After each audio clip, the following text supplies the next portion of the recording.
This episode of Gabba Gabba Huh is brought to you by Hobo Wolfman Records. Hobo Wolfman Records is the home to the fill-ins, who we talk about on this episode of the podcast, Home for the Day, and the Body Bags, as well as bands from other areas like the Poison Boys. In addition to being the record label this music can be found on, they also have a bunch of cool shit on their website. With Christmas coming up, maybe you'll find something there that you want to buy for someone you know. Records, action figures, t-shirts, all kinds of shit. Check them out at hobowolfmanrecords.com.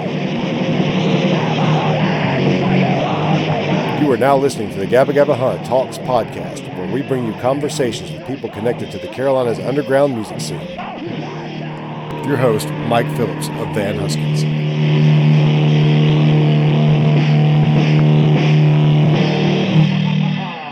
Hey, is that all it was? Yes. That's what it was. There we go. All right, try this in there. There we go. Hey, man. There we go. Hey, man. Sorry about that. That's all right. All right, are we rolling? Yeah. It doesn't seem like there's too much of a lag. We'll kind of figure that out. But if there is, we start talking No, over. there's no lag on my end either. As I say, if we start talking over each other too much, we might have to stop and pause and everything. I don't know. I've had better luck with Skype, but sometimes I've had good luck with Zoom. Yeah, Zoom is weird when you're trying to like have a back and forth. I teach with Zoom sometimes. I got a new job teaching guitar lessons with students, and we'll do Zoom calls all the time. And I forget that it's hard to talk. You can't talk over people with it, but this is what we got. This is what we got. So I'm fine with it. All right. Every now and then it gets a little buggy. Hopefully that'll work itself out or whatever. I did one with John Bowman last week. You might have already listened to it, but I did this morning. Yeah. That was like the best conversation and best connection I ever had.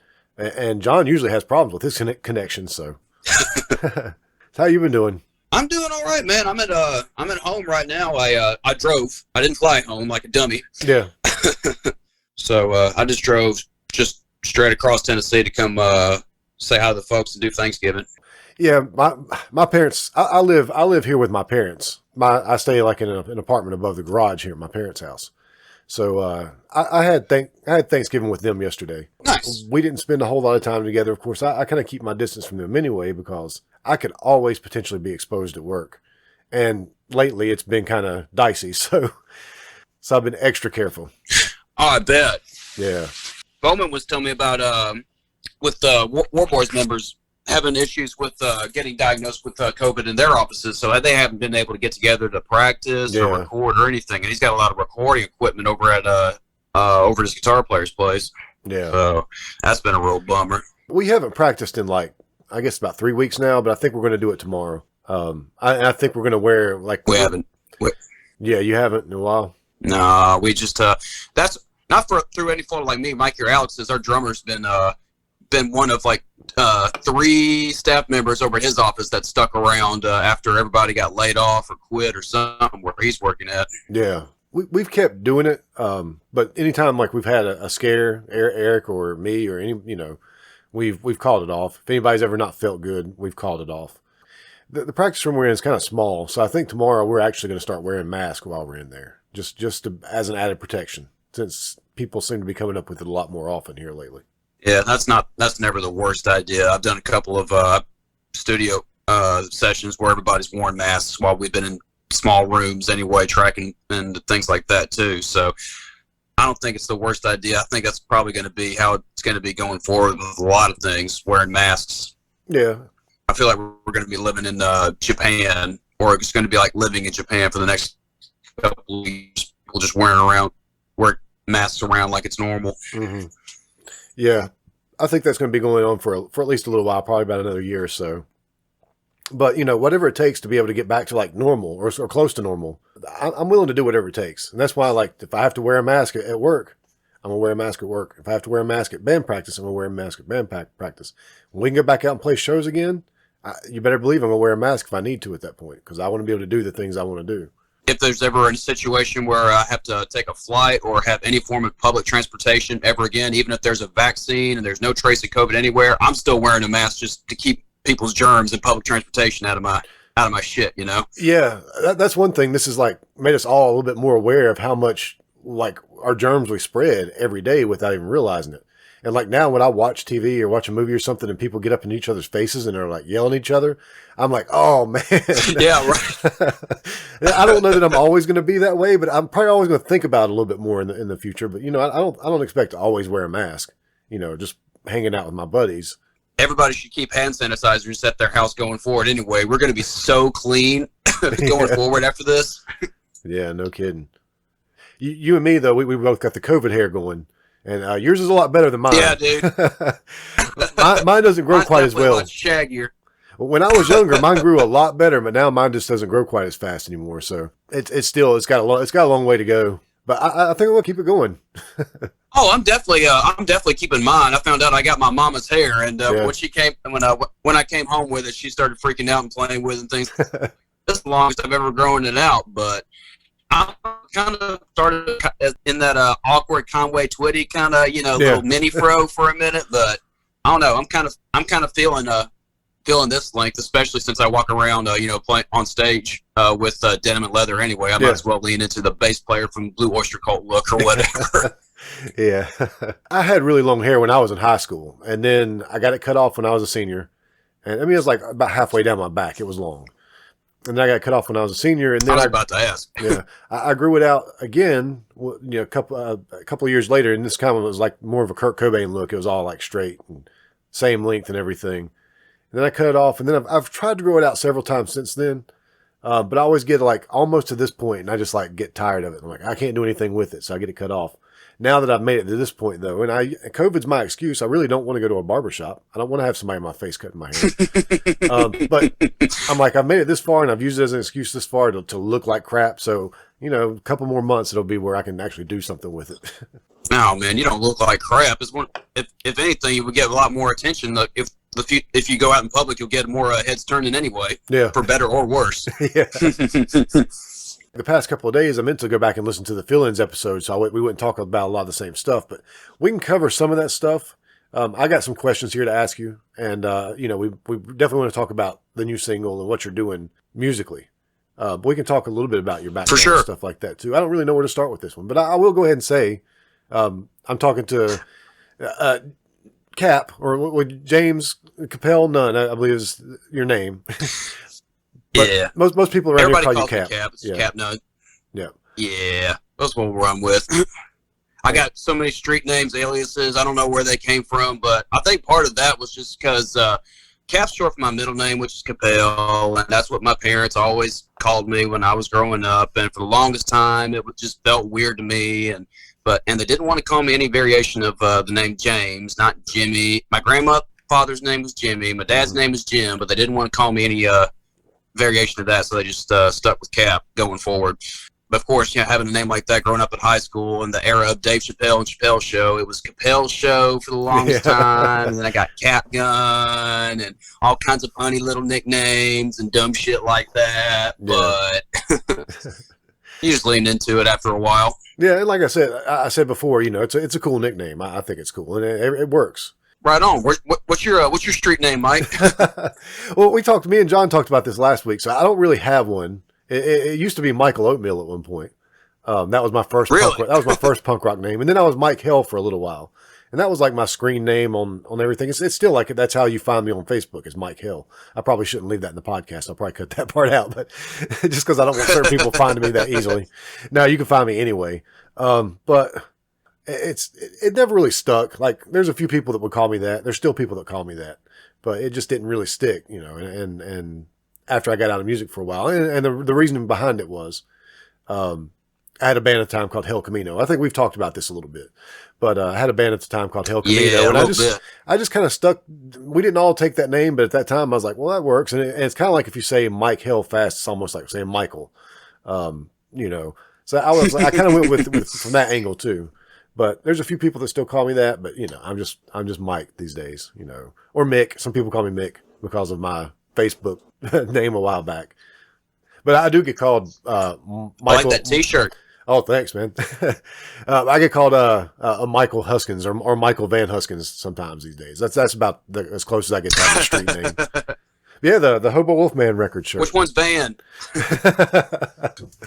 The Hobo Wolfman record shirt. Yeah, so you guys you're still going to put something else out on Hobo Wolfman, correct? The fill-ins?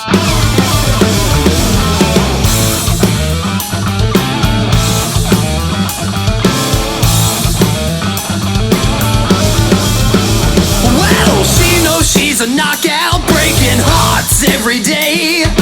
She gives me a wink and a smile, and I'll come out and play. She teases the boys now, every day at school. But they know they just can't have her, they're all played a fool. Just use your passion and I'll lose my mind. One look in her eyes, she's one of a kind. I'm telling you, man, it ain't no joke. When she's through with you, it ain't your heart that's broke. She bleeds me dry and begs for more. Fill-ins, and I'm having a Hobo Wolfman help pump the new single I'm releasing by the time this comes out. Okay, cool. Through all the media resources we've accumulated over the past year or so, too. And any online publication reviewers, Hobo Wolfman's going to help out with that when we're ready to pump out the single. Heck yeah. Yeah, that's cool. I like Danny. He's doing good things over there, and I hope to do some stuff with him in the future, too. So we've already talked about being on the... Much love to Danny, man. Talking about being on the next comp, for sure. Hell yeah. We've been talking about that a little bit. I'm not sure when he's going to put out the next comp, but it's going to be stacked for sure. Yeah, we were going to try to record a new song for it, but it's just hard to get into the studio right now. I feel you, man. This is kind of jumping ahead here, but the fill-ins are looking for a studio to, or actually there's a lot of things up in the air as far as studio time for the fill-ins. We've got a few tracks ready to record here. Studios are just booked up through January, or the folks that we want to record with have other things going on, whether it's COVID related or not, and it's just been a huge pain in the ass right now. Trying to get a studio locked down for it, but yeah, I know we talked to Brandon, and he's booked up through the end of the year, probably booked up further than that now, but we were supposed to try to get back to him about something in January, but Eric never really gave me an answer, so I got to get on to him about that. Right on. I haven't been by Brandon's place yet. I want to at some point. Yeah, he's real good to work with. I have a feeling you'll work with him sometime in the near future, especially if you keep doing studio work, which is what I guess maybe we could go ahead and start talking about that a little bit. Might as well. Honestly, I'm going to go ahead and say it right now. This episode might be a little bit kind of just all over the place because we have talked before, because you've told me your story before. And anybody that wants to hear that can go back and listen Exactly. They can listen to episode 5. So we might talk a little bit more like friends this time rather than it being an interview. But we definitely, one of the reasons we're talking today is because you've got something new coming out. And also, it's not just something new, but you're also doing, or you've got yourself out there to do a lot of studio work. And as a matter of fact, you had a new song come out today that you played on. Our friend John Bowman, or Prehistoric John, you played on that song. So let's talk a little bit about what you're doing these days. Well, I've just been, for the past few years, I was kind of a session guy over at Fifth Man Studios, where Steve Coleman was running shop recording bands like us and Queen City Rejects, Deadlock, and Wilma before they became Wilma. I cut bass demos for them as they were trying to figure out their sound, and actually got to know Matthew and DJ. Funny thing about that band is both of those guys have been drummers in a couple of bands I've played in over the past couple of years. And, just through networking with different musicians that would come in and out of the studio, tracking things like that, I got to take advantage of some opportunities working with different singers and different musicians, and got to try out different styles of music as well. And that kind of expanded my palette and kind of gave me the bug to, get my name out there as a session guy in Charlotte. Yeah. Playing guitar and bass and stuff like that. I think the first record I worked on that was outside of, punk rock and roll and things like that was a country record I did with a singer in a town named Kelsey Ryan. And that was the first record we did that got the full-on production treatment with guitar layers and violins and keyboards and the whole thing. And that was the most fun thing to me. And now I've got the bug to not only do session work, but to be get into full-on music production as well. Tearing down the highway, Jack tossed in the front seat. The world was set against him and brought him to his knees. So he fueled with rage and whiskey and turned his whites to red. He sped down the road toward her, hard hardened into lead.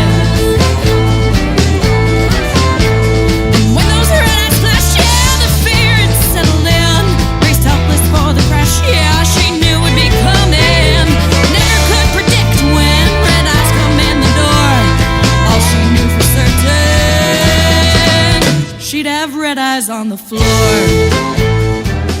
You play guitar, you play bass. You're excellent at both of them, and so Thank you.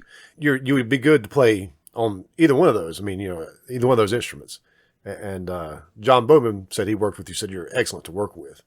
So I think anybody out there looking for somebody to play on anything could definitely hit you up and see what you're doing. Yeah, and that's kind of what I've been doing the past few months. One thing about 2020 and the never-ending headache that's been COVID is that since we can't play shows, people are wanting to make this year count somehow, and I wanted to do that by working with as many singers and musicians around town and in the territory as possible. I've gotten some work in Atlanta this fall too. I got to work with a couple of guys in some Atlanta bands called the Dirt Preachers. They were wanting to make they were putting together a country EP, and I went down there to record some guitar parts for them and help produce it a little bit. Yeah, and that was a lot of fun. And wrote a couple of power pop tunes and worked with a producer named Tuck Smith, who I'm a big fan of, who used to play in a couple of groups named Biters and Heart Attacks. I know I'm like jumping all over the place talking about my fall, but I got to get outside of my comfort zone with a lot of different styles of music this fall, and whether it's been guitar, songwriting, and bass playing, and a little bit of keyboard playing and percussion here and there, including John Bowman's project with the Demi-Urge that came out today. Doing the percussion into that was a whole lot of fun. Oh yeah, people forget about the little things like that. Yeah, I was actually thinking about that earlier today, that not only do you do guitar and bass, but now you're a percussionist because you played shaker and tambourine. So for all your shaker and tambourine needs as well.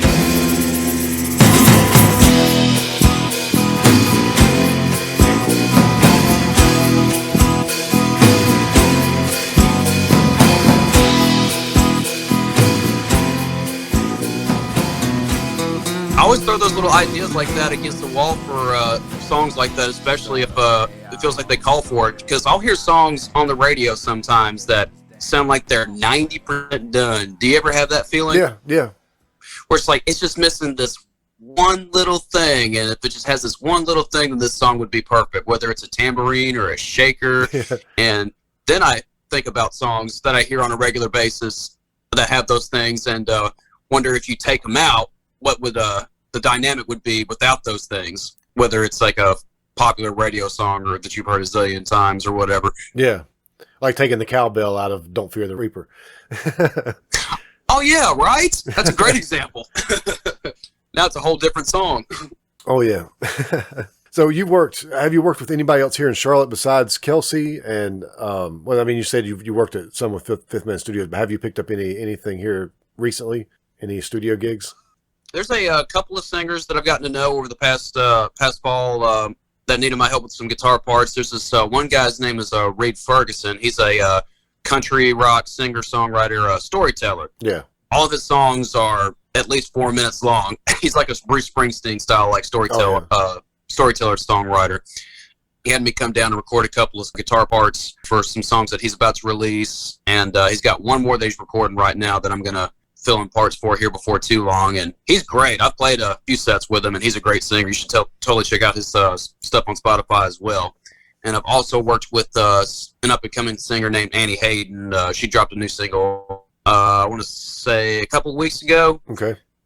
And you can find all this stuff on Spotify as well. And so just some singers here around town, on top of guys like Bowman that are putting little studio projects together, and I need an extra help with it, whether it's tankified or solo stuff. And of course, Alex and I are always tinkering around with ideas here and there, and getting demos on our little Zoom recorder at home and things like that. Yeah. So yeah, you guys have still been busy writing music too, I think, during this time. Absolutely. We actually just got a keyboard at the house last week. Alex is just I think Alex is having more fun with it than me right now. He's coming up with all kinds of little synth lines with it. Yeah. I got one recently. Because he's really into oh, you got one too? Yeah, I picked one up at a thrift store for like $15, a Yamaha. It's nice too. Oh wow! So that's the next thing I want to do, but I just haven't had time to mess with it. That's just one of those things where if you spend 5 minutes with it, it'll turn into like 30 minutes, 45 minutes when you play around with the different tones. It has like one of those built-in drum kits on it too, right? Yeah. Well, it's got the drum. You can play it with the keys, but I've also got, I do have a MIDI controller as well. And I've played around with it a good bit, but just not, I still haven't really gotten comfortable with it yet. Or, you know, I've written a couple of little things that I think I might work with in the future. That's one of those we'll probably implement little parts with it over a guitar riffs we write and things like that. I've been trying to talk Eric into doing some, like a key, putting some keys on a Van Husken song sometime. Like, you know, it's a Stooges type key, you know, keyboard. Nothing like real fancy or anything. Just that one note, the ding, ding, ding, ding. Just ding, some ding. little like a ding, ding, ding, ding, ding, ding, ding, ding, ding, ding, ding. Exactly, yeah. That's always fun. So it may happen one of these days. We'll see. I want to do some solo stuff too. Like just, I've got some ideas I want to record. So I'll be working with that sometime in the near future. What kind of stuff, if you're writing for, if you're writing stuff that would be like Van Husken's reject songs, what do those sound? What would those sound like? Easy for me to say. I really don't know. The stuff that I would write that I wouldn't use for Van Huskens is just, I want to do some more like experimental stuff. And I want to do like a project where I do some of my old like songs I wrote when I was a teenager and re-record them as well. But if I was trying to write a song that was like a Van Husken's reject song, I don't know. I'd probably try to do my worst Jack White impression, and then I don't know. Nice. Eric does come in with some Jack White sounding stuff sometimes, but it turns into something else by the time it's all said and done. Yeah, that's what makes a great band. Just a lot of fuzzy guitar tones. Yeah. On cheap piece of shit guitars and things like that. Yeah. No, I got the bug to start writing full pop songs in my downtime in between. Since we can't play shows, I've been got the bug to write more songs like that with like hooks and melodies. I'm a sucker for melodies and harmonies and things like that too. So I tried to figure out the art of that too. Yeah. And that's kind of the reason why I chose to work with the guy I worked with on this single I'm releasing, because I know a lot of the stuff that he's worked on kind of has that same kind of vibe. Yeah. A lot of hooks, a lot of layers, a lot of guitar parts too. So the guitar nerd in me loved every minute of putting all that together too. Yeah. And I love that kind of stuff too. Like I'm a huge Cheap Trick fan. I love Badfinger. I love ELO. I like pop rock, you know, but good stuff. Power pop. exactly. Yeah, pop rock, power pop. I'm a sucker for all that. I listened to a lot of Elvis Costello this fall, and when I was putting on these two songs together. Yeah, I love him too. A lot of Elvis Costello, a lot of like pre-acid Beatles, garage rock, single era kind of things too. Yeah, I became a lot more of a Beatles fan in the past couple of years. I used to like, in that whole, the argument of who you like better, the Rolling Stones or the Beatles, I was always a Stones guy. Same here. Past couple of years, I think that's flip-flopped. I'm more of a Beatles guy now. Same here, man. Like, when I was 18, 19 years old, I fell into the rabbit hole of keeping my guitars in open G tuning, the way Keith Richards did. And if you do that, you can figure out literally every Rolling Stone song ever. Yeah. If you figure out like the 2 or 3 phrasings that Keith Richards does, you're good. Yeah. The more I got into studio work and guitar layers and vocal layers and things like that too, that's when I really started to appreciate the genius and the brilliance of the Beatles. Oh yeah. Especially for that time period too. People still have trouble, trying to do like a version of that. Oh yeah. So that's sort of the kind of stuff that inspired you to do the song that you're releasing. And are you going to release this under your name, or do you have a name for the project? I'm just going to call it Cap Nunn, and if I put a band together and if there are offers for like shows and things like that, I might call it Cap Nunn into something else. Yeah. Although I already have 2 bands that I can play these songs with too, so I might not even need that. Alex and I have talked about playing one of these songs in the fill-ins, and also have SuperJett if I feel like playing these songs with a different band or something like that too. So yeah, I have the fortunate problem of having a couple of bands at my disposal to play songs I've written with if it comes down to it. And you went down to Atlanta to record this, right?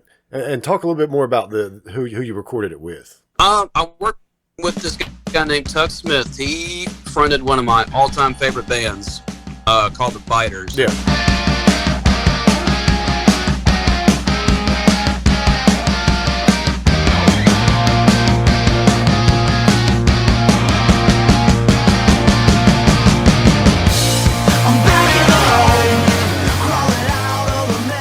For those that don't know, they were kind of a classic rock sounding band from Atlanta that toured on a consistent basis for about 8 years until they got into some problems with their record label. But I won't speak for the guy on as far as how all that went down. But the Biters kind of sounded like a cross between T-Rex and Thin Lizzy and 70s Kiss, which, hello. Yeah. Yeah, they're good. Up my alley completely. And they were getting sort of getting a little bit big there for a little while, and then it just kind of ended. Yeah, that was some record label issues. You know how that goes. Yeah. The lead singer of that group, Tuck Smith's got a solo project that he was supposed to tour with this year, but you know.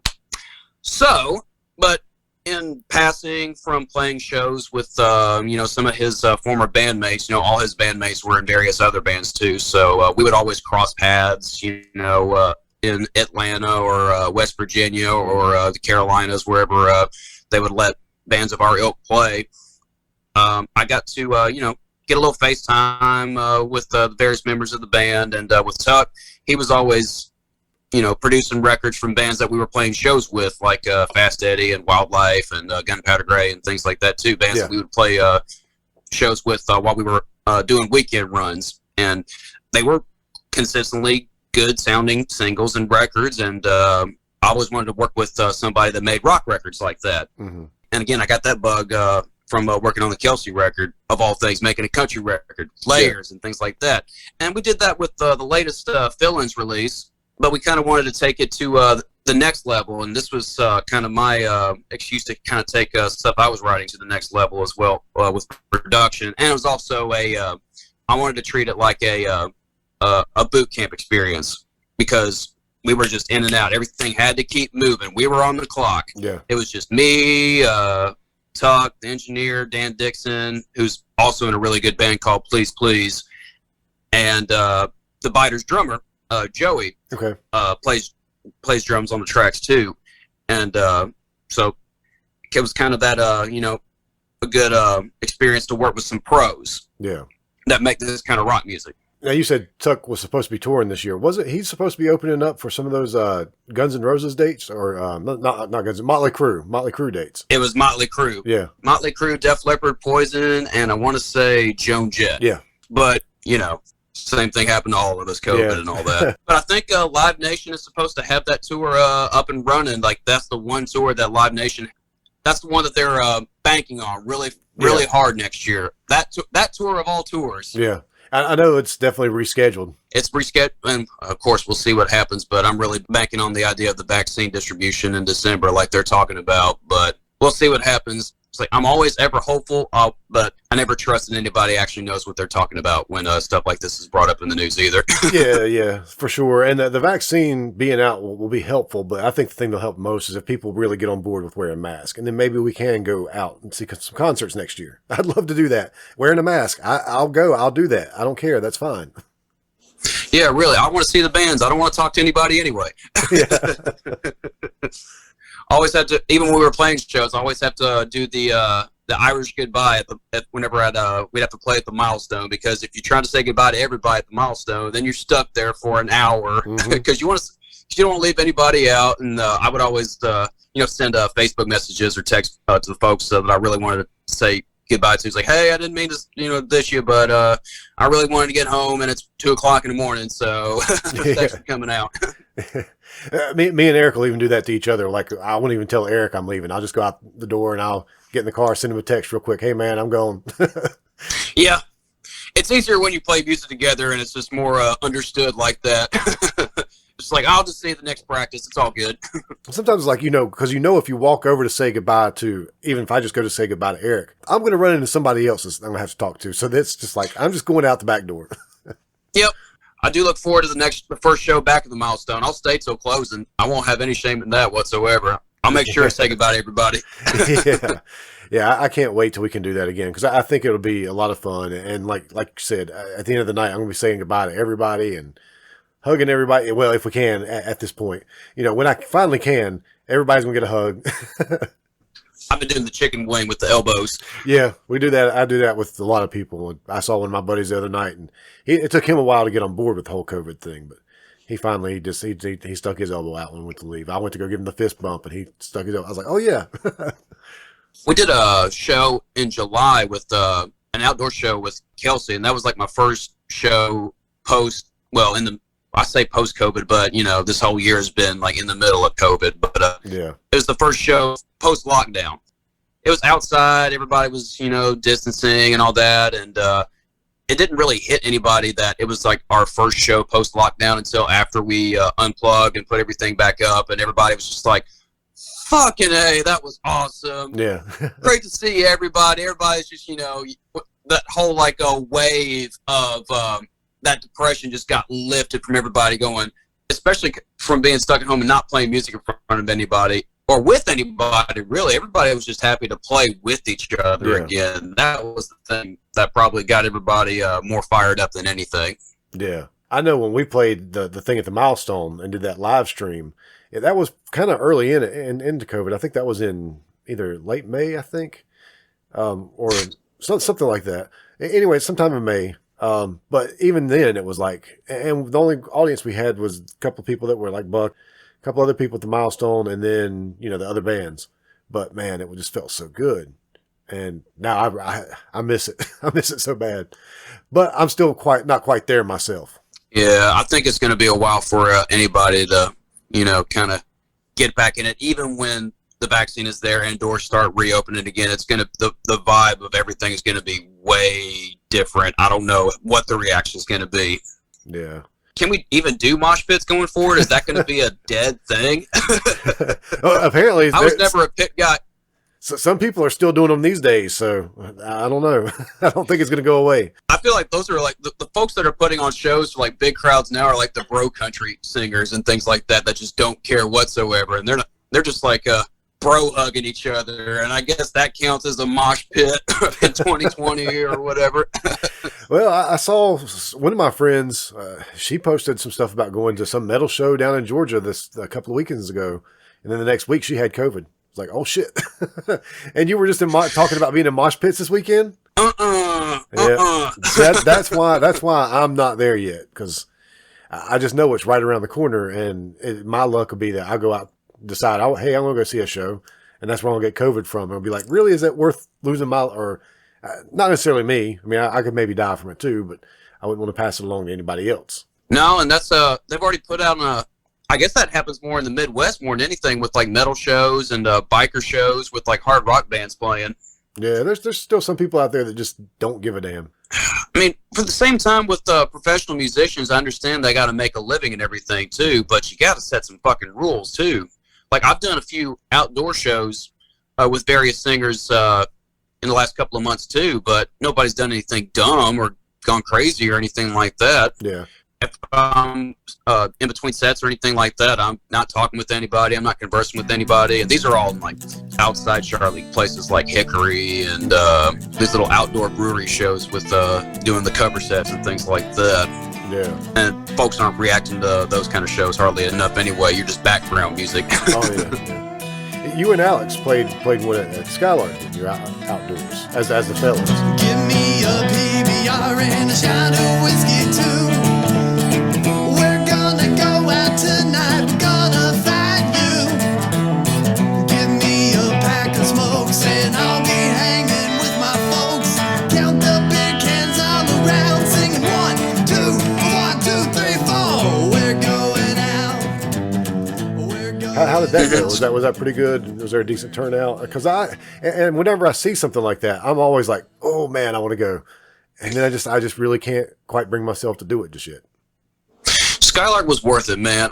And I feel like the folks at Skylark are doing it right, just having folks just outdoors and having a decent PA set up, and you got your table spread out, and everybody's wearing your mask. I think if you're setting it up like that, I think it's pretty easy to go out and enjoy yourself as long as you're wearing your goddamn mask and not getting up in people's faces for it. I think it's really easy to be smart about it if you're out to try to enjoy yourself. Yeah, and that's what I would do if it's just for me. Like I don't know, even tomorrow I'd kind of like to go to Tommy's. They're doing a maker's market, and they've got some people out playing acoustic music. And I was planning on going when they were going to do it a couple of weeks ago, but they postponed it. And then after my scare last week, I think I'm just staying at home. And part of that is just because it just makes me worry about me spreading it to other people. And even if I'm wearing my mask, I just feel like It's not the responsible thing to do at the moment.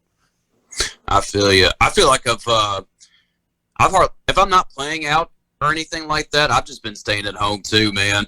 I wonder if that's just part of, the COVID, just kind of, isolating me, just involuntarily also, because it's easy to get comfortable at home too, especially if you have, video game systems and all these streaming services that are just cashing in on everybody staying at home, and I'm getting placating to me and my tastes and things like that too.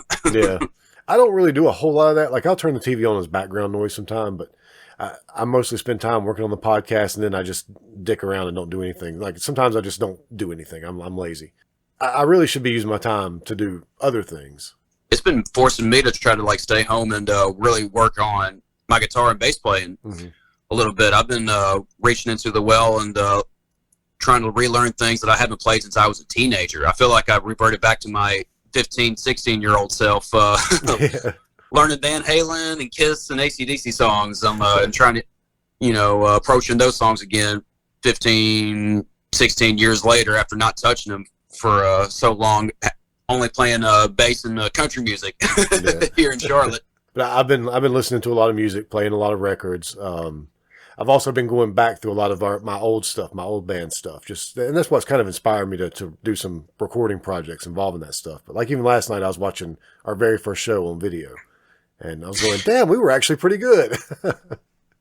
That's the other thing that's fun about this time. You get to kind of reflect a little and see how far you've come as a musician or as a performer or an artist, and just kind of take stock in what's working and what can be improved and things like that. And I mean, as much as this year has sucked, it's kind of been a blessing in disguise as far as leaving time enough to reflect on what I need to move forward with. Yeah. I said kind of at the very beginning of this that I felt like we could all slow down a little bit. And I think that by doing so, like you said, we kind of reflect on what we've done and where we are and where we want to go. And honestly, during this time, it's really made me realize what I want to do with my life. And, it's going to take a little bit longer now for everything to work its way out, but it's given me time to work on those things that I need to do to get there. And now that we're several months, into this, and several months have, gone by where we're building on our skill sets a little more, for me, it's given me more confidence to move forward with all my creative outlets. And I'm expecting all the bands in Charlotte to be coming out next year whenever we can finally play shows with the best new material out there. Everybody's got to have 12, even if they're not practicing yet. There's a lot of bands that still aren't getting together. Once they get together, all those bands should have like 12 pent up songs just ready to put out there. That's what I'm saying. It's like Philins have 3 songs. I've got 2. There's no excuse for any other bands. Man, you know what I want really, really bad? That I think we can do right now, tomorrow, if we had the resources. I want to find an outdoor spot where bands like us can get together, play, maybe not a set, but invite some friends out to where we can perform, for us to perform in front of and keep our chops up. Yeah. Kind of like what the comedians are doing right now. A lot of comedians are getting together and performing outdoor concerts in front of their comedian friends and, keeping their chops up. Mm-hmm. I want to do that with my band. I want to have a bill or some kind of card where have you guys or any other bands around Charlotte that are still writing to get together and have a few friends over and maybe a barbecue or a cookout or something like that, and a space big enough to where we could do something like that. Yeah, I thought about that a while back. That's one thing I really wish is that I wish I lived out in the country without any neighbors around and with plenty of land where I could just clear off some land, build a little stage or a little platform or whatever, and have people over to play outdoor shows. The spot I'm at right now where my parents live would be ideal for it, but y'all don't want to come all the way the fuck out to bumfuck Brownsville, Tennessee. I don't know, man. I might come out there just so I can go visit Nutbush. Man, there ain't nothing in Nutbush. It's the courthouse, townhouse, outhouse phrase that's in that Tina Turner song. That's literally it. I used to go raise cows with my dad every weekend in Nutbush, Tennessee when I was growing up. I am that much of a hick. Ain't nothing wrong with that. Nah, but everybody I know in Charlotte that plays music lives in the neighborhood. I know a guy that wants to do something in his neighborhood with like live music and stuff like that, but he's in a neighborhood. It ain't gonna fly. Yeah. So that's what I want to do. That's all I got to say about that. I really want to. Well, I mean, we put that out there, put that idea out there. There might be somebody out there that goes, "Hey, I've got the perfect spot for it." Yeah, seriously. Anybody that's listening, if you got some area out in the country for some loud ass rock and roll bands to play, get us out there. I want to get my chops up and perform again. And it's not like we're a bunch of kids. We're all pretty respectable people, so we're not going to trash your place. I know we're not a bunch of hooligans or anything. We've all got our I'll tell you what sucked, man.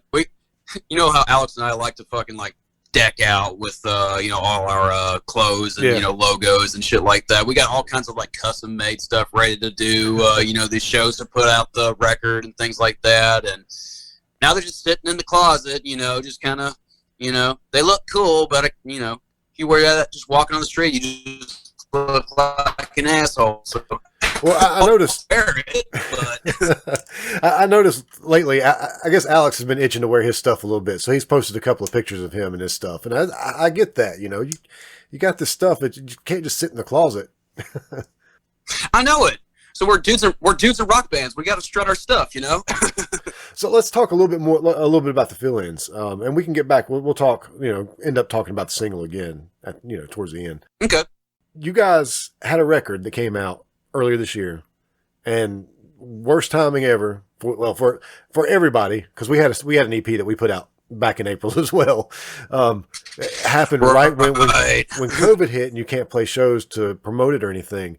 Have you guys been able to sell some of those records though? I mean, have people been buying them? I mean, I'm sure not as many as you'd like to have sold, but no, not as many as we'd like to. But Hobo Wolfman, Danny has done a really good work as far as getting the word out for the record, and Hobo Wolfman's been selling a lot of copies, and this team that we built's been really good for us right now. Granted, we've still got plenty to sell on the road when we're ready to start touring again. Yeah, and you will. Also, while we're on the subject, the records are at HoboWolfmanRecords.com or thefillins.com/store. We still got copies of them if you want to buy them. Yeah, it's a damn good record. I love it, and every record is unique because it's random colored vinyl. It's a really damn good record. But I kind of wondered about that. I mean, the good thing is like you said, you can still sell them when you go on the road. No, they will sell when you do start playing shows, because people will buy them. But it kind of sucks to have. I mean, like even our EP we sold, it was on cassette, but it sold pretty well for it to be on cassette. And I know that once we play shows, we'll be able to sell the rest of them.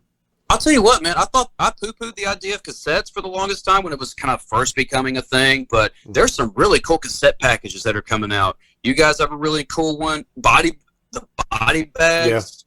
Yeah. Endless Ravenous cassette package is really cool. Yeah, I had to get that one too. I'm starting to. I already had the CD, but I had to get the cassette too. I'm starting to. It's starting to grow on me a little bit. I was like, we have a cassette too for the No Love Lost EP that we put out last year, and I really like how that turned out too.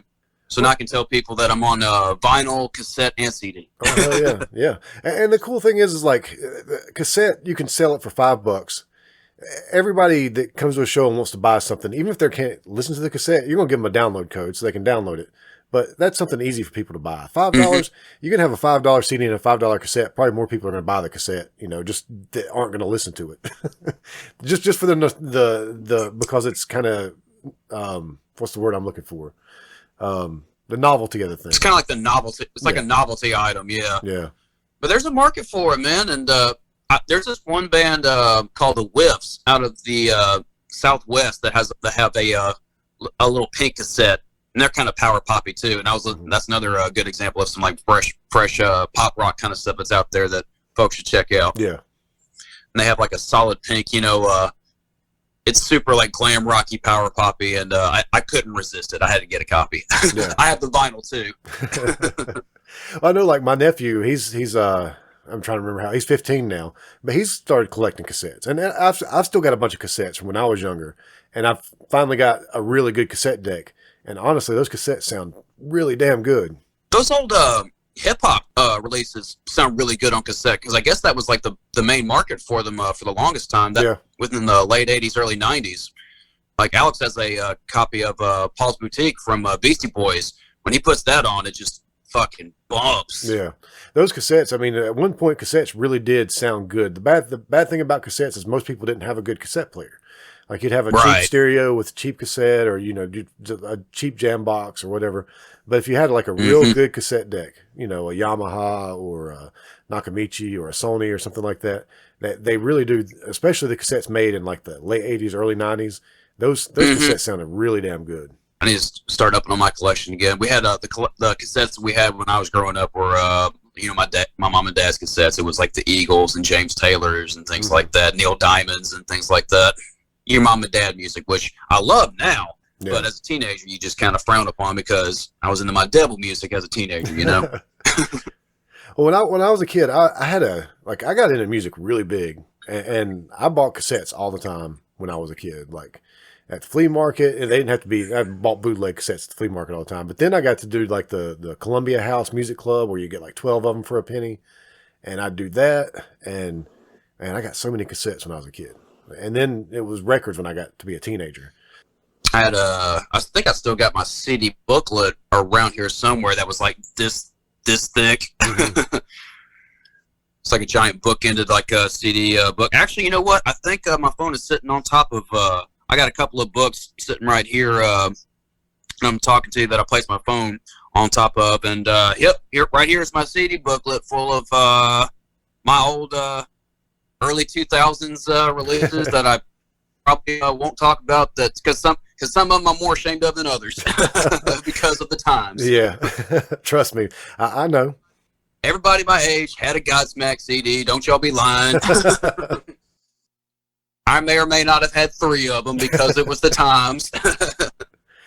Well, I know I liked a lot of crappy music when I was a kid, and a lot of it I still listen to. Well, that's not the crappy stuff. The crappy stuff kind of fell to the wayside, but yeah, we all listen to some bad stuff at one point or another.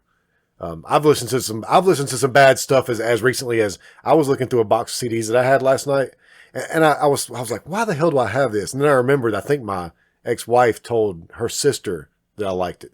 I've got a damn Kid Rock CD. Dude, everybody had a Kid Rock CD at that time, too.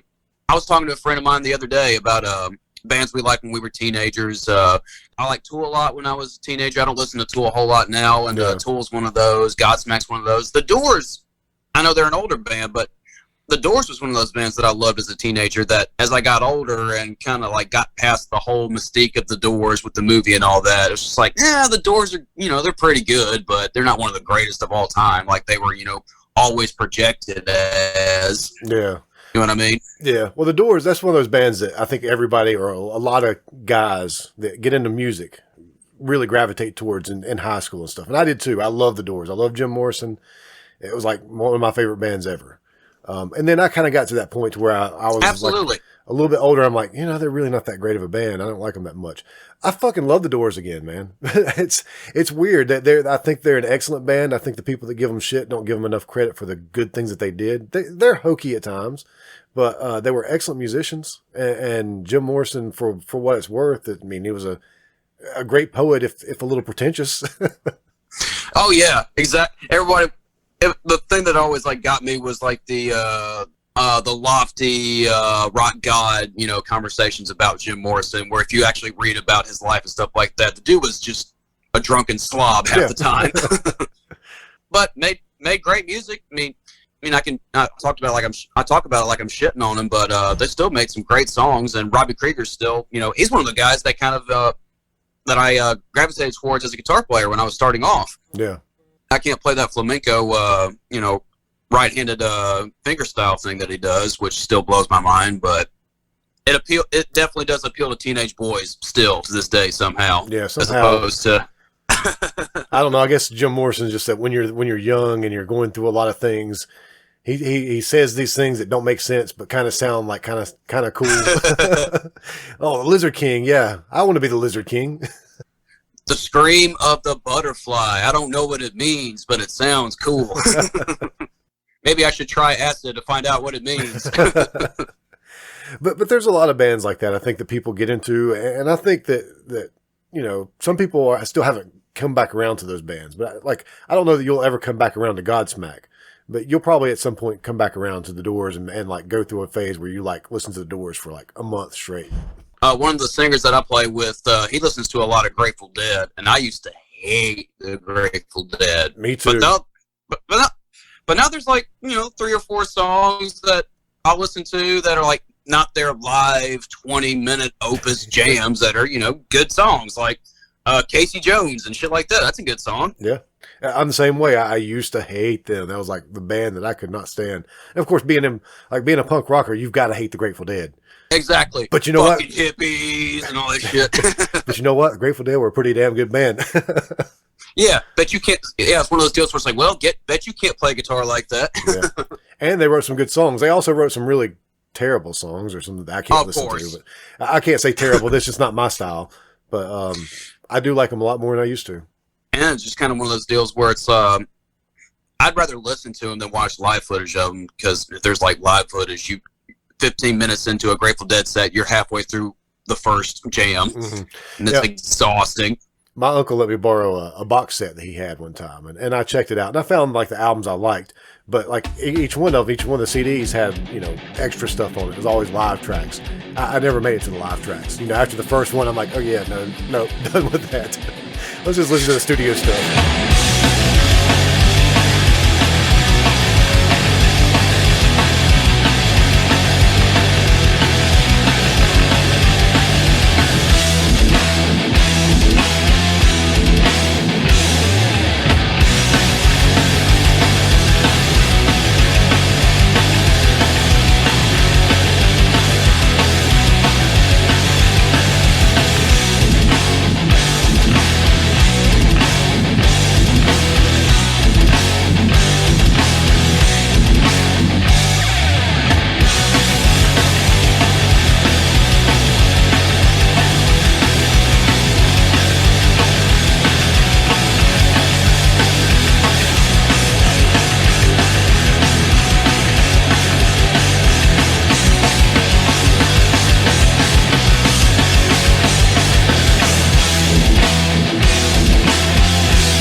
Did you ever have the friends that really got into Widespread Panic, or what were some of the other ones? Government Mules of the World? Not really. Or Fish? Any of those bands? Not really. I had a few friends that liked the Grateful Dead, and they probably liked those bands too, but not too much. I worked at a college radio station when I was going to school in Knoxville, and that was like the peak era of like the Widespread Panic hippie bro scene. Yeah. And from working there, you got free passes to go to these shows every now and then, and I got passes to go see the Widespread Panic open up for the Allman Brothers, and I love the Allman Brothers, so I was just like, fuck yeah, I'm gonna go see the Allman Brothers. And Widespread, I didn't know much about Widespread Panic other than they were a jam band, and jam band wasn't like a hateful term for me at the time until I hung out with the Widespread Panic audience. Yeah. The hippie bros, just like, it's like it's kind of like the Grateful Dead audience, where they don't just really like Widespread Panic or Grateful Dead. They fucking love Widespread Panic and Grateful Dead and all that, to where it's just like, it's almost like Slayer fandom intense. Yeah.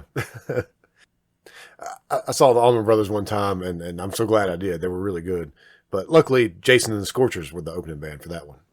What? Yeah, Jason and the Scorchers opened up for the Allman Brothers? Yeah, that was pretty badass. So I really enjoyed that. That's the main reason I went. I was like, well, because I like the Allman Brothers, but I was like, Jason and the Scorchers are opening up? Yeah, let's go.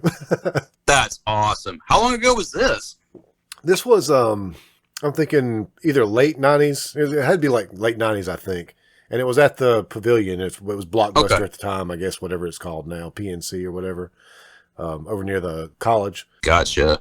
They had a guy that was playing with them through the rest of their career that plays in Government Mule. I brought up Government Mule in that Widespread Panic, blanket or whatever, but Warren Haynes is one of my all-time favorite guitar players, and I'd seen Government Mule play once before, and I don't care if he is playing a 20-minute song, I could watch that dude play guitar all day long. Yeah.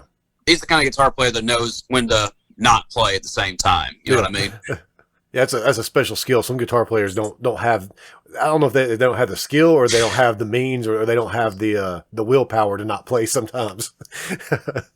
Cut to a buddy of mine taking me to go see Yngwie Malmsteen a few years later, and that's just all you see is just just shred central, just.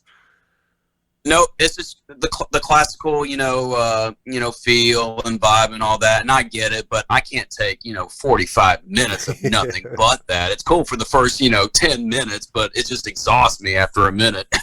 Yeah, I tried to get into him as a teenager, and it just didn't quite grab me. But one of my buddies, his brother, loved Yngwie. He even had his personalized license plate said Yngwie. Wow. But he still to this day absolutely loves him, and I'm like, I can listen to about 5 minutes of him, and then I'm like, that's enough. I definitely had that phase where I was wanting to learn how to shred like that, but my guys were Joe Satriani and Eddie Van Halen, and to an extent Steve Vai. But then I got one of those G3 DVDs that were huge in the early 2000s for like guitar nerds like me when I was a teenager. And it was just all instrumental electric guitar playing sets. And Joe Satriani was he was one of the guys that knew when not to play. It was very melodic, and you catch yourself singing his melodies and stuff like that. And that's the guy who I wanted to emulate. But then by the time you get through the second half of Steve Vai's set and the beginning of Yngwie Malmsteen's set, you're just done with the electric guitar. And I used to listen to those guys too. And when I was a teenager, I think I made the mistake. When I decided I wanted to learn how to play guitar, I started I loved Eddie Van Halen already, but I started digging into Joe Satriani and Steve Vai, and I was listening to these guys. And then when I actually got a guitar, it was like, I can't play like that. I'm never going to be a guitar player. And I put it away. So it actually kind of hindered me a little bit. And I can't really listen to Joe Satriani and Steve Vai. I can listen to Steve Vai play with, David Lee Roth. But I'm not going to listen to Steve Vai's solo album. People forget how fantastic the playing on those two albums are with Steve Vai and Billy Sheehan on bass. Oh, yeah. Holy shit. Now, that's a dude. I don't care if Billy Sheehan is the Yngwie Malmsteen of bass players. That never gets old for me, watching that dude shred on the bass. Yeah, he's a badass for sure. But that's kind of what got me into blues players. Also, I'll watch somebody like Steve Vai, play 1,000,000 miles a minute, and then I'll watch somebody like B.B. King play 3 notes and sound way cooler than anything Yngwie Malmsteen did. And that was kind of one of those aha moments where I went, all right, so all I need 3 notes to a really good tone, and I'm good. And that's how I got down the blues rabbit hole with B.B. King and a lot of blues rockers from the 70s like ZZ Top and things like that. Yeah. Well, I think at a certain point you start to realize that, and you probably know people like this, that you can have all the talent in the world. You can be able to play whatever you want to on guitar easily, but that doesn't necessarily translate into being able to write a good song or write something that has feeling to it. And I know some people that are excellent musicians, but when you stick them in a room with a band, they don't really know what to do. But if they're sitting there playing their guitar, they're gonna just amaze you. Holy shit! But you put them with the band, and it's the sparks just don't happen. So I think you learn that that's what things like punk rock teach you, is that you don't have to play 1,000,000 notes to be a great musician. You just got to know how to write a song. Exactly, and that's coming back to with the stuff that I've recorded and I'm about to release. That was kind of the challenge for me, is can I write a good song? Can I put a melody around this? And can I make something, simple enough and catchy enough and hooky enough to where, I don't need a whole lot of bells and whistles. So now, took a lot of cues from, go ahead. Oh, go ahead. You go ahead. I basically made my point. I was going to ask sort of a little bit of a follow-up on that. The solo the song that you're releasing, just one song, but do you have another one sort of that you're already working on that you might use for a solo project? Or I recorded 2 and I probably released the second one in January. Okay, so you got 2 and I think the business model for folks going forward, post-COVID, I think we're smack dab in the middle of the streaming era, And I think we're in a singles era. Yeah. There's a bunch of bands that I know personally that have released music this year that just kind of spread their singles out quarterly. Mm-hmm. And I think that's what we're going to do with these next Villains recordings.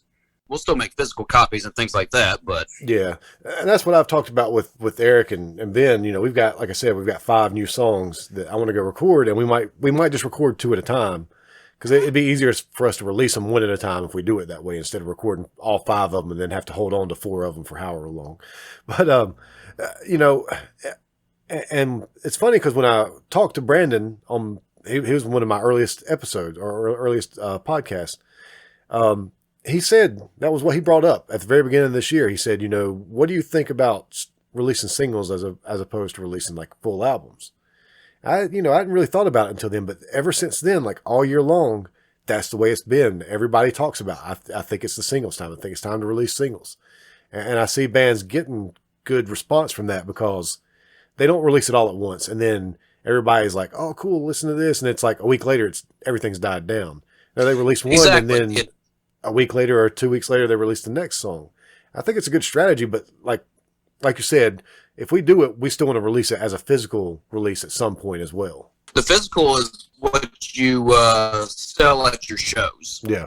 More or less. For the band like say the Fill-Ins, we're going to sell way more copies of going out and playing shows and putting on a show, and then it's the souvenir. Yeah. It's kind of like having T-shirts and things like that. It's your here is the soundtrack to your really fun Friday night that we provided for you. But it does seem like you can sell T-shirts easier than you can music these days. Even records. I mean, I don't know. I haven't tried to sell records, but I think you're probably more likely to sell more T-shirts than you are any kind of physical media these days. I've been saying lately, we're not in the music business anymore. We're in the T-shirt business. Yeah. And it's unfortunate because I'm a collector, and we talked about cassettes. I've got a huge CD collection. I've got an even bigger record collection. So I'm a collector, and I'm going to buy a CD or a record from a band when I see them, or a cassette. I wish more people would. But everybody's just like, well, I can listen to it on Spotify. Why do I need to buy it? And that's the thing. I'm always hoping to put out physicals on a piece of vinyl because I'm just a music nerd like that. That's what I collect. I'm happy that I was able to put something on vinyl and have a really cool package with it. Sure, it cost me a lot of money that I'm not going to make back, but it was totally worth it. Yeah. We get that test pressing, you put it on, you put a needle that's playing something you record, you go, you know what? Totally worth it. I ain't mad about it. Yeah. I do eventually want to release like a full-length record, even if it's like, maybe we could release the thing that we did with John Bowman. Maybe one day we could put it on vinyl. But I think I definitely want to do 7 inches, just because that's like a very important medium to me. It was when I ignited my love of music and punk rock, I dove into 7 inches. And now I collect like vintage 45s. I mean, I like country music and oldies and stuff. I love that format. Oh, dude. So I definitely want to start doing 7 inches with Van Huskins in the future. You brought up T-shirts earlier. On top of vinyl and things like that, if that's the merch table, I'll buy vinyl. But if there's a really good-looking T-shirt, I got to have it. Like my closet back home is all T-shirts that I got at merch tables. Yep. And towards the summer, I'm sitting there going like, well, I don't have any new T-shirts. What's this is a real bummer. I have no new wardrobe additions, except for like custom shit from the Hobo Wolfman T-shirt you got, or my Something Good Network T-shirt and things like that. Yeah, I was gonna say I got this one. I've got a Sunday boxing shirt because when they put out they did the singles thing as well. But then after it was all over and said and done, they put it all as an EP online. So they packaged it. But when they did the EP, they also did like a digital EP T-shirt bundle. I was like, well, fuck, I'm buying that. I need a T-shirt. I hadn't bought one in a while, so I got that. But yeah, I've saved a lot of money on T-shirts this year for sure. Yeah, no joke.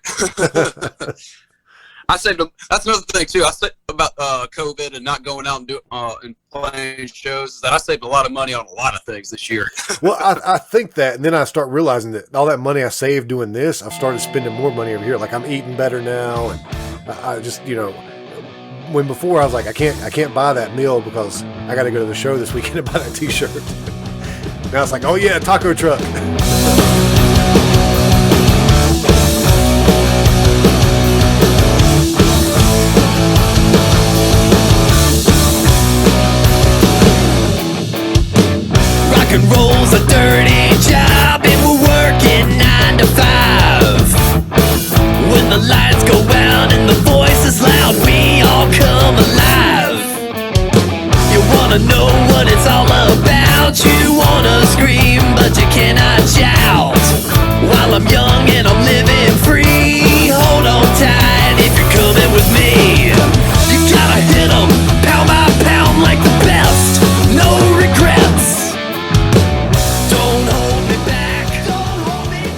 we could talk about the podcast a little bit, because you and Alex do a podcast. We do several podcasts. We do so many podcasts.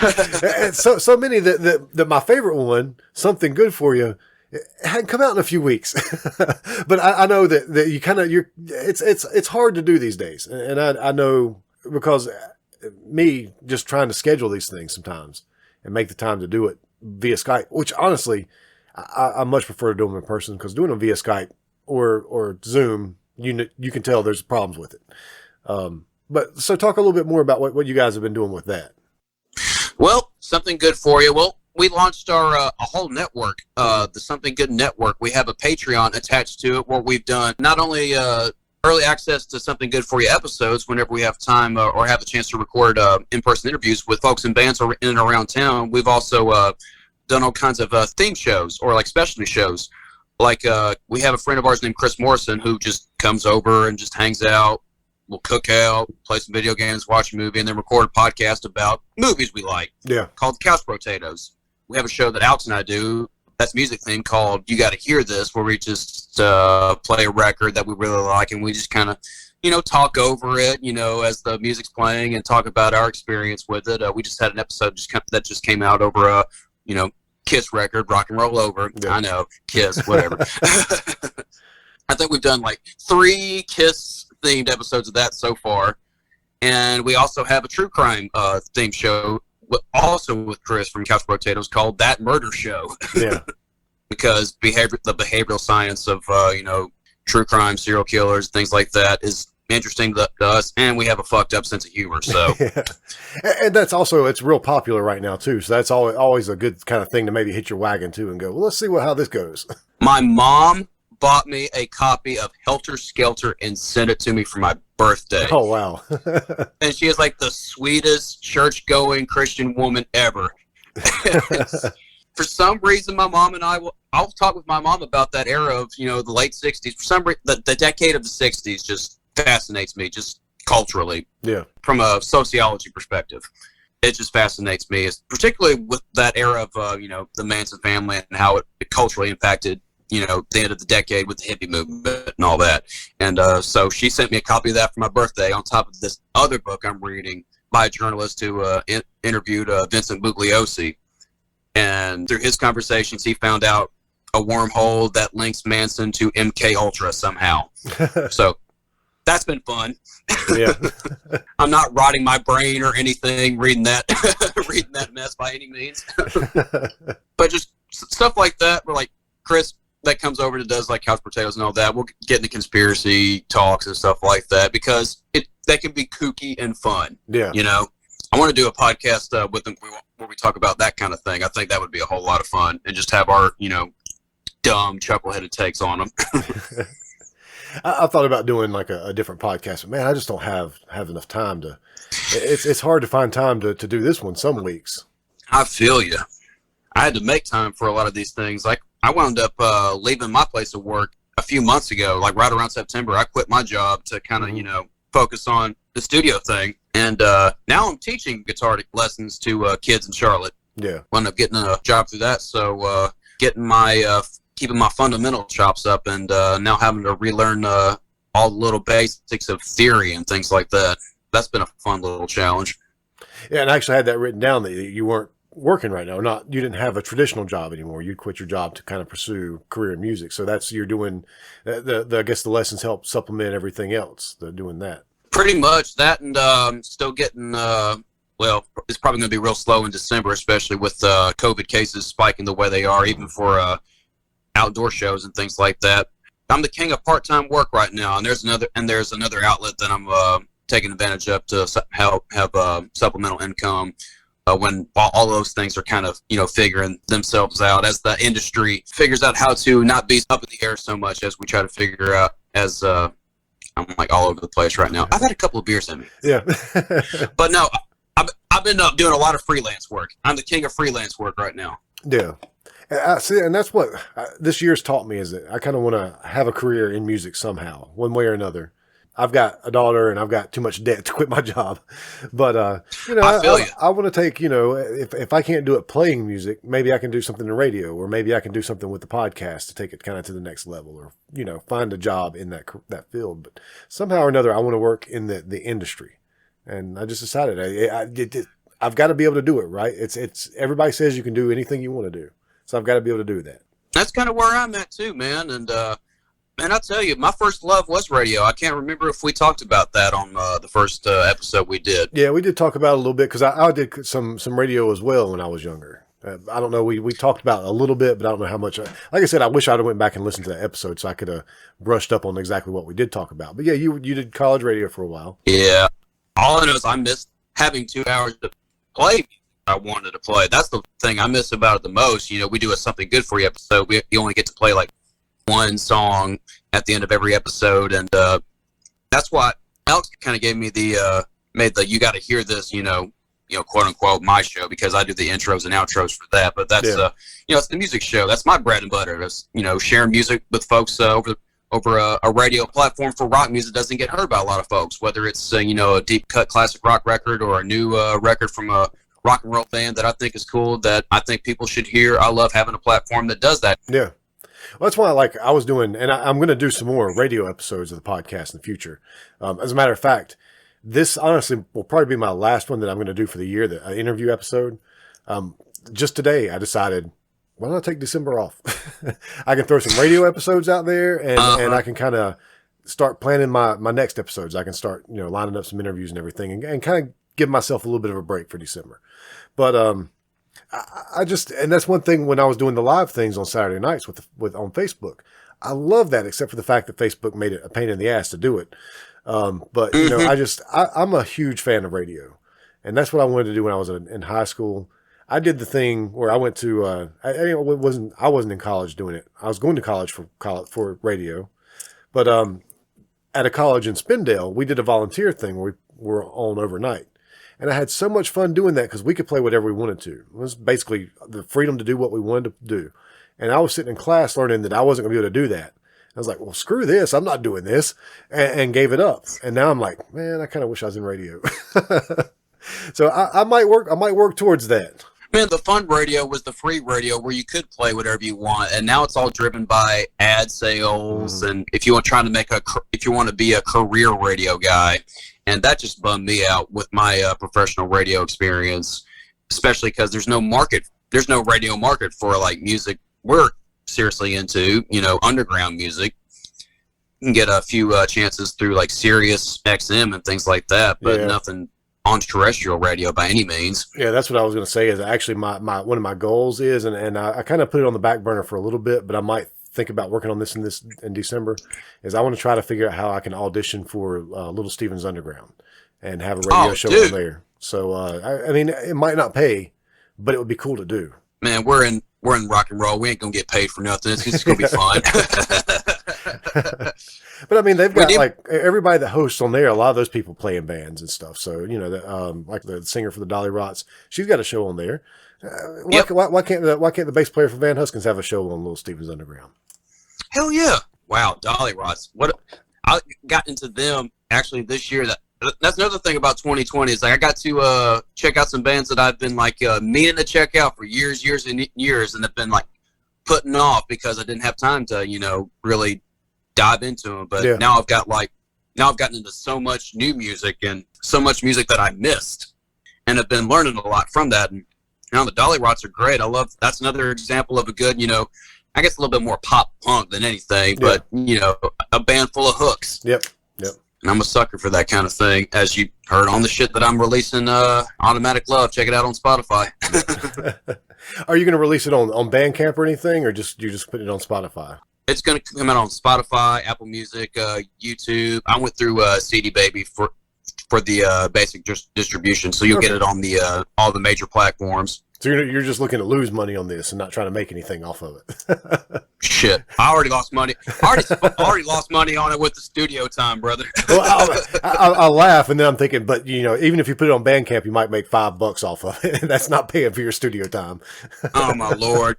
There's this really messed up meme that I saw the other day where it's like Homer Simpson sitting in the classroom with the kids, and they all turn around and they all say, "Bart, say it, Bart."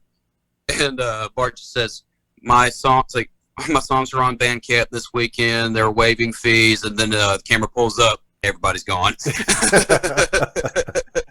Yeah, we still try that like every month, and like this past month, I actually put together like a package deal where it was like all of the entire catalog for $6.60. Like, I think 2 people bought it.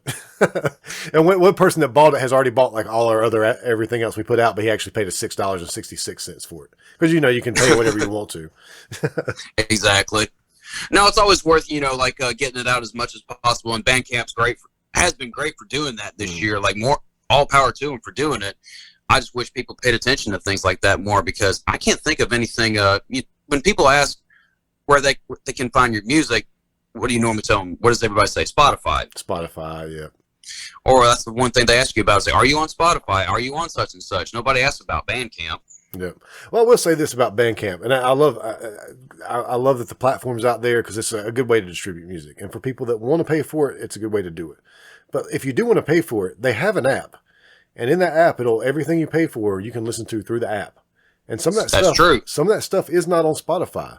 And so I've got an app that's filled up with like mostly local bands, because that's what I do. I support my friends through Bandcamp. Even if I've already bought their CD or even if they've given it to me, they send me the MP3s. I'm like, I'm going to buy it on Bandcamp anyway. At some point, maybe not today, but like in a month or something, I'm going to be like, oh shit, I need to buy that John Bowman song. Because I want to support my friends. And also because then if I want to just turn the app on and listen to the music, it's all right there.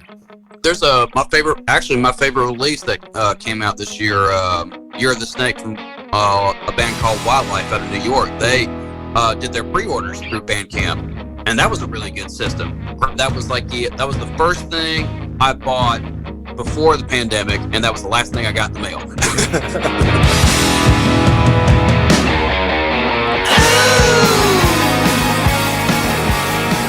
But I like the pre-order system they had. I really like the way that system worked, and again, it wound up being my favorite release of the year. Yeah, and it's weird having to talk. Oh, go ahead. No, you go ahead. You go ahead. I know it. I keep forgetting about the Zoom back and forth stuff. It feels weird having these conversations about all of our favorite releases of the year, and we didn't get to go see any of these bands, or they didn't get to go out and tour or anything like that. But there's been a lot of great music that came out this year. Mm-hmm. Wildlife was one. This is a weird example of something weird that came out this year that I really liked. Green Day came out with a new release under a new identity called The Network. Oh, yeah. And released four new wave sounding songs. Yeah. They put out an album in 2004 that flew under the radar, and I didn't know it existed until they started pumping out this new stuff this year. Yeah.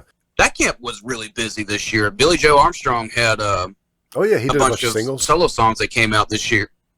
Yeah, those cover songs, singles of good shit. Like I enjoyed the hell out of those. He did. Yeah, we're talking over each other. That Thing You Do. Yeah, I know it. He did That Thing You Do. He did a Stiv Bators cover. He did a bunch of other songs. That did a Johnny Thunders cover. Yeah. He did a Manic Monday. I enjoyed the hell out of those. Kudos to Green Day and Billy Joe Armstrong, that entire camp, for like keeping me and everybody that enjoy their music entertained throughout this crappy fucking year. I've always been a fan of those guys and Billy Joe. I mean, I just think that in general, the whole band, even when they put out albums that weren't that great, they're still listenable albums. They're still good albums. That's still good music. Some of it gets to be a little bit formulaic at times, but like when they write a good song, it's a damn good song.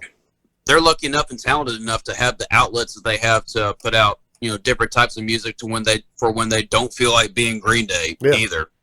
Like they came out with that Foxborough Hot Tops album probably 10 years ago at this point now, and that was more like 60s garage rock kind of deal. Yeah. If you haven't checked that out. And then of course the Green Day album that came out this year wasn't really that much of a Green Day album. It was like they sort of went in a little bit of a different direction. So they're at that point where they can do that though, and it's like, we're going to do what we want to do, which is what I respect about a band anyway. Even if I don't like what they're doing, if they're doing what they want to do and not doing what they feel like they have to do, I fucking respect the hell out of that. And they're one of the few bands that's providing platforms for new bands. Like, they're keeping their ear to the ground and checking out new things, and showing love to new bands too. They'll have that Oakland Coffee playlist on Spotify that showcases bands that we've played shows with, like Ravagers or Wildlife or Biters and things like that. And there's not a whole lot of bands that are doing that, really, that are that famous. Yeah. They catch a lot of shit, and I understand why, but, they don't deserve it. Nah, and they don't care either. Yeah, they don't care. They've got enough money. They don't care. Hey, this is Rick Randall, and I'm here to tell you it's time to save the rock with the Thorns. Yeah!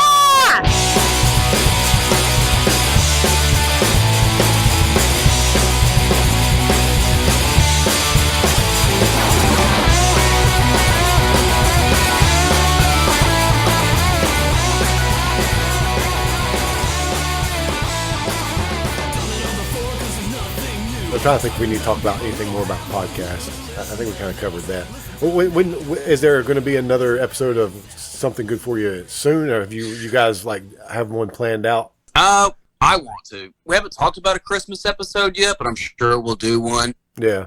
And like you were saying earlier about, doing the podcast with in person, that's kind of the vibe of Something Good For You. We've done remote episodes with other guys in bands from as far away as Chicago or Baltimore and things like that, guys that we've done shows with. I think the whole vibe of the show really is to get in the room and get in the mic and, just bullshit for an hour. And it's kind of like what you were talking about, like, say, this conversation or like all these remote conversations, like all the little interference with talking over each other kind of limits the conversation some. Even though I'm having a ball right now. Yeah, it's just a different dynamic.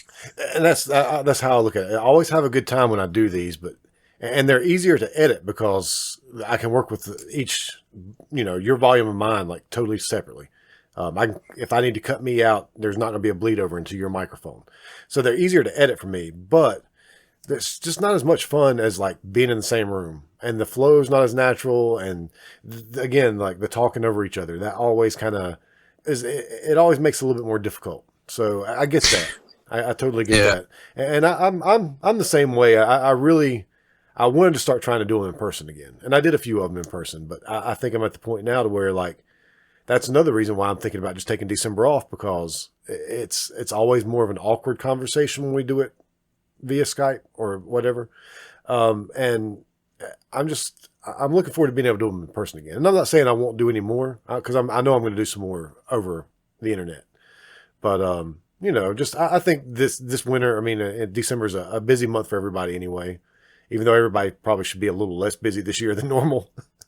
So that's another good reason, just kind of take the month off. Yeah, I think everybody is kind of in that mind frame of getting ready for next year. We want to, where everybody's all right, let's just get December over with. Let's gear up for 2021. Let's get all our ducks in a row and to see if we can get anything booked, and just keep watching for updates on any vaccine news or anything like that. And, I was supposed to have a couple of outdoor shows with one of the singers I play with, and they're just calling it quits for the year. Yeah. And I don't blame them. I'm not mad at them for it, especially with cases going up the way they are. I think a lot of people will, and I think a lot of people that are thinking about outdoor shows in December are forgetting about how cold it can actually get around here. Because we generally do have mild winters, but when it gets cold, it can still get really cold, and it's not fun to be outside when it's really cold. So I think a lot of outdoor shows will end up not happening this winter. It's slow enough, even without a pandemic, for live music anyway. That's why one thing I was going to say earlier was, because you talked about how there's been a lot of great releases this year, but we haven't been able to see these bands.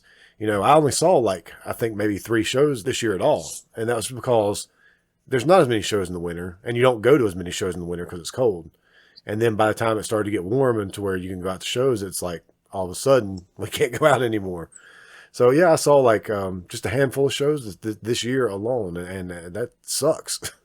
Man, I'm trying to think of any famous touring bands that I saw at all this year. I can't think outside of folks that I know or local bands or anything like that. I don't think I went to any big shows this year at all. Yeah, I didn't go to any big shows. We did get to play with the Cavemen. They were from New Zealand. We played with them at the Milestone, so that was kind of cool. But I had tickets to go see Megadeth, and I had tickets to go see Whitesnake and Sammy Hagar, and of course neither one of those shows happened. Both of those shows would have been bad as hell too. Oh, dude, how about the biggest bummer of the year? Man, Eddie Van Halen. Oh yeah. That killed me. That bummed me the hell. Did you go see? Did you see Van Halen live at all? Yeah, I got to see him 3 times. Twice with Sammy Hagar on the OU812 tour, and then again on the For Unlawful Carnal Knowledge tour. And then I saw with David Lee Roth on the reunion in 2007, I think. How was that? It was really good. They sounded really good. Now, Dave's voice wasn't that great, but it was still fun. And they sounded really good. Like, Eddie sounded amazing. And the funny thing about that show is, like, our tickets, they cost $75, but we were sitting like 2 rows from the very top of the Coliseum. We were sitting 2 rows, and it sounded like shit up there. But about a few songs into it, I went down. I used to smoke. I don't smoke anymore, but I went down to the smoking area, and I ran into this girl, and I don't know her name to this day. Me and her just started talking, and then when we went back in, I said, "Hey, let's go see if we can go see it down here." So we were down the second level. We went in, and we just walked right in and just stood there. Nobody ran us off, and watched the rest of the show from down there. It sounded so damn good. Oh yeah. I did that at a Cheap Trick show once at a theater show in Knoxville. Yeah. Sometimes if you just act like you know what you're doing, they don't stop you. No, man, but Eddie Van Halen was one of my, like I mentioned earlier, one of my big heroes. And of course, I can't play like him at all, but his music always stuck with me.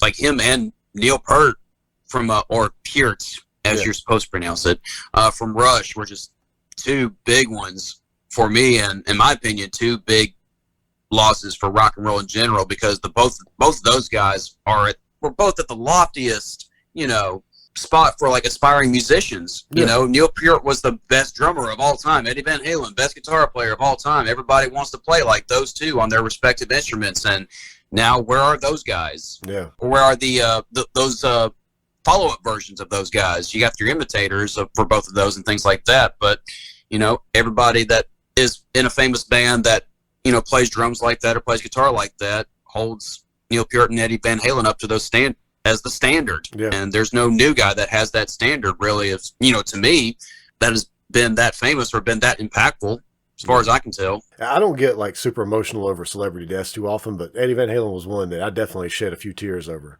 Because he was very influential to me as a kid, and I still to this day love his music. I don't like all of it, but I like a nice big chunk of it. You don't like the Balance album or the? Well, I'll be honest. I never really gave those albums too much of a chance. I heard the singles and I was like, no. I can't stop loving. But now I love Van Hagar. I like I like 5150 and I like For Unlawful Carnal Knowledge. OU812 is it's okay. It's not that great. Yeah. I love Sammy Hagar just in general, and everybody shits on him, but the dude is like 70 whatever and can still sing his ass off. Oh yeah. And he's like, his solo stuff was good. I mean, it's some of it's hokey, some of it's cheesy, some of it's pretty bad, but the good stuff is really fucking good. Did you ever check out Chicken Foot when that was a thing? I listened to some of it. It's all right. It's pretty shreddy. It was one of those where it's like it sounded like they had fun in the room when they were recording it, and to me that was enough. I mean, that was like one of those deals where it's like, oh, okay, they're shredding it, they're playing their instruments really well, and they're gelling. It's like a bunch of guys that are really good at their instruments, just gelling, and that's kind of fun to listen to. Yeah. It's about like those first 2 Van Halen records, but they were setting trends when they were doing it. Yeah. I'm still listening to Van Halen months later after all that's happened, because that was like me and my best friend's band. That Van Halen and Rush were our bands when we were in high school, for sure. Yeah. I had a handful of what you call my bands, and Van Halen was definitely one of them. Van Halen, The Doors, Led Zeppelin, and hell yeah, but Van Halen was kind of the big one. Like, for the longest time, that was my favorite band when I was a kid. If you ask me who my favorite band was, Van Halen, followed quickly by Led Zeppelin, Doors, Jimi Hendrix, and I was into all that kind of stuff when I was a teenager before I started really getting into punk rock. But it was always Van Halen was like the number one. I would always say that first. And I don't know anybody really, like all the diehard Van Halen fans that I know never really aspired to play like him with the two-finger tapping or anything like that. But again, that music just sticks with you. Yeah. There's just a vibe to it, and of course, you can everybody blames them for the metal era and all that, but I don't know. There's just a rawness. Those first few records that just, I don't know. It doesn't sound like hair metal to me. Yeah. You talked about how everybody loves Van Halen, but doesn't really try to play like him. All the guys that can play like Van Halen, they just ended up playing in cover bands. That's all they can do. Yep. There's those guys, the guys I was talking about earlier that can play anything you want them to play, but put them in a room with the band and they really can't play unless they're playing somebody else's songs. Then they can play it.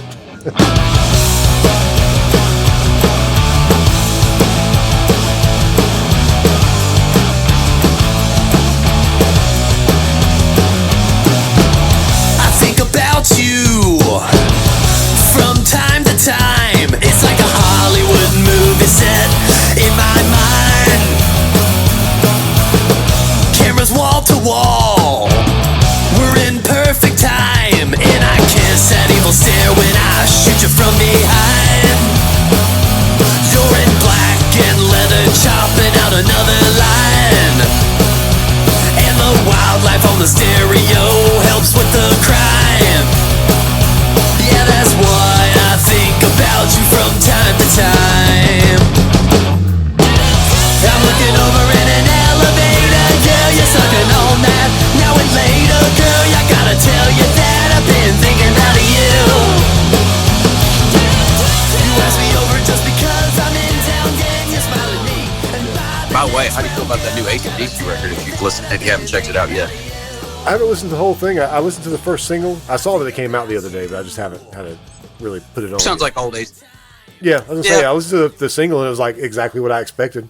I do plan on probably buying that one. That's probably when I'll grab on vinyl. It's solid. I mean, sounds like old AC/DC, and there's nothing wrong with that. That's the good thing about AC/DC is if they put out a record, you know it's going to be good because you know it's going to sound like AC/DC. Mm-hmm. It's like them and Motorhead, and not too many bands kind of have that, that formula that works every time. And some people will say that, that makes them a shitty band because they just write the same album over and over again. But that's not true. They don't. It's just always variations on their sound. They don't really deviate from their sound. And there's nothing wrong with that because you can put out 12 albums of sounding like the same band, and each one of those albums be a damn good album. And I feel like that's kind of where we are right now with the fill-ins. Like, we've kind of found our sound, and we're trying to expand and improve on it. Like, we have our vibe, but what can we do to add to it? Like, we're all record-making nerds and things like that, but I like that we have a core sound that we can, build upon, like an AC/DC or a Motorhead, but it's just our thing. It sounds like the fill-ins. I don't know that we have that thing for us, although I think every one of our songs sounds like a Van Huskins song. I don't think we have a real sound. And we talk about this a lot, how we feel like we can play whatever we want to play.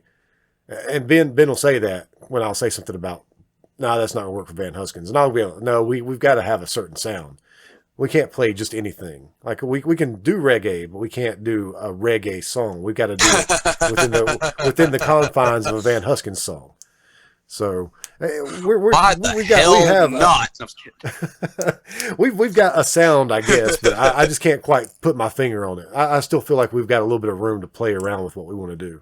In a rock and roll setting, for sure. Yeah, you're right. If say the Fill-Ins wanted to do an outlaw country record, we could do that with the Felons, but if we released it under a Fill-Ins name, it would be very confusing. But then we'd get accused of ripping off the Super Suckers or something like that. I was going to say, the Super Suckers did it, and that was awesome. Yeah. I love that. And they already had elements of country in their music, but then they incorporated it even more going forward. Exactly. And I love the country stuff they put out, and that's one reason why we started the Felons is being in between drummers. Alex and I wanted to keep playing music, and that's kind of what started the whole path of me wanting to play guitar professionally is, just getting out and playing Felon sets and learn how to play country rock proper.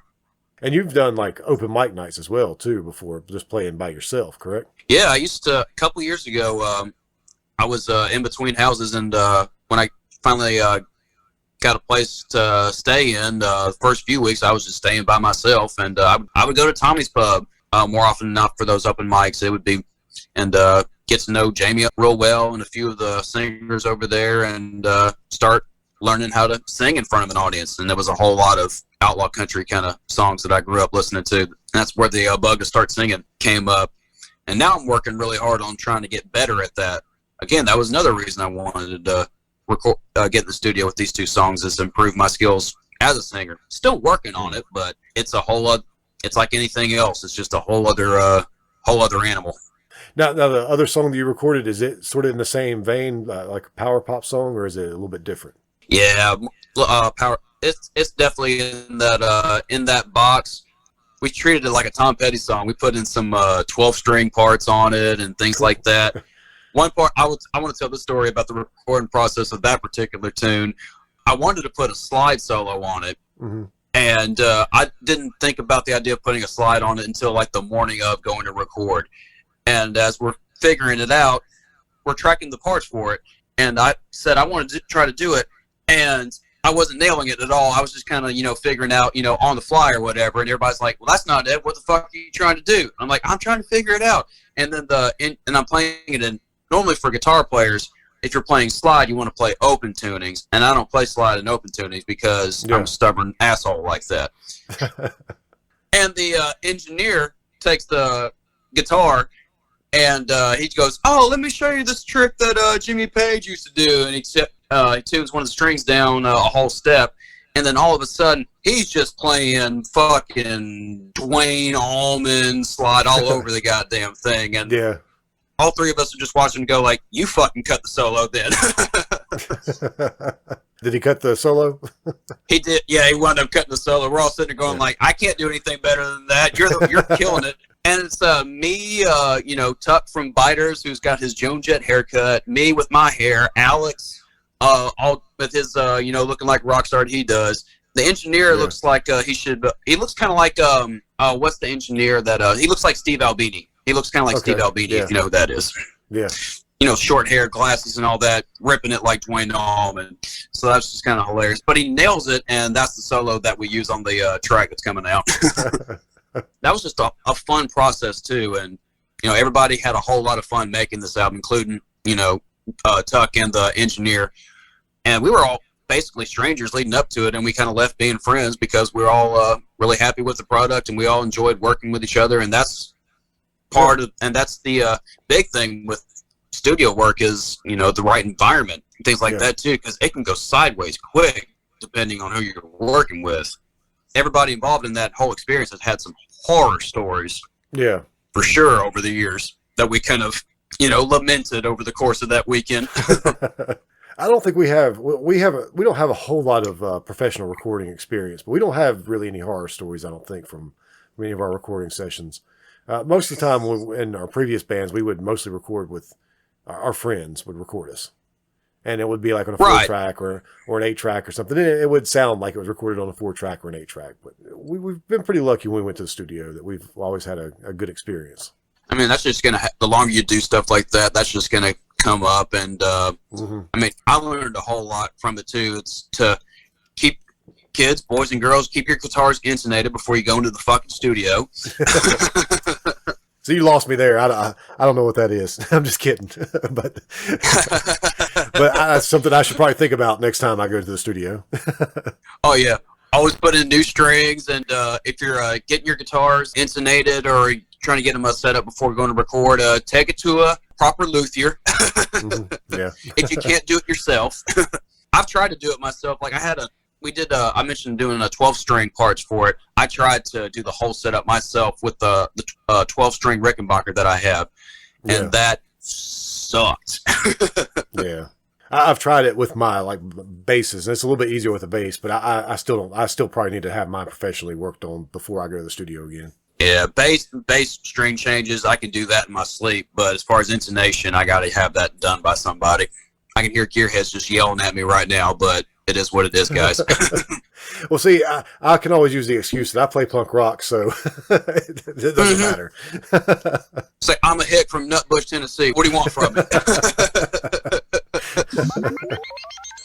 So now that you and Alex aren't tied down to jobs, are there any thoughts about maybe doing a tour in the future? I'd like to. I would love to. And with COVID laws lifting up and things like that, I would love to. I would love nothing more than to just get out of Charlotte for a year and just tour. I've been in Charlotte for a year. I got to get out some. Well, a year-long tour. You're thinking about being like Metallica already. So I'm thinking like, 3 weeks. Even if it's just for like just 2021, just to like tour the country with the fill-ins, even if it's just me and Alex doing fill-in sets across the country, that'd be the shit. I'd love to tour one of these days, and I think I'm going to try to do it, but it's going to be probably a couple of years before I can. But that's my big goal. If I can do that, if I can put out a record on vinyl, I mean, I've got a 7-inch that I put out in the past, but if Van Huskins can put out a record and I can tour, whether it's with Van Huskins or with somebody else, those are my 2 big goals.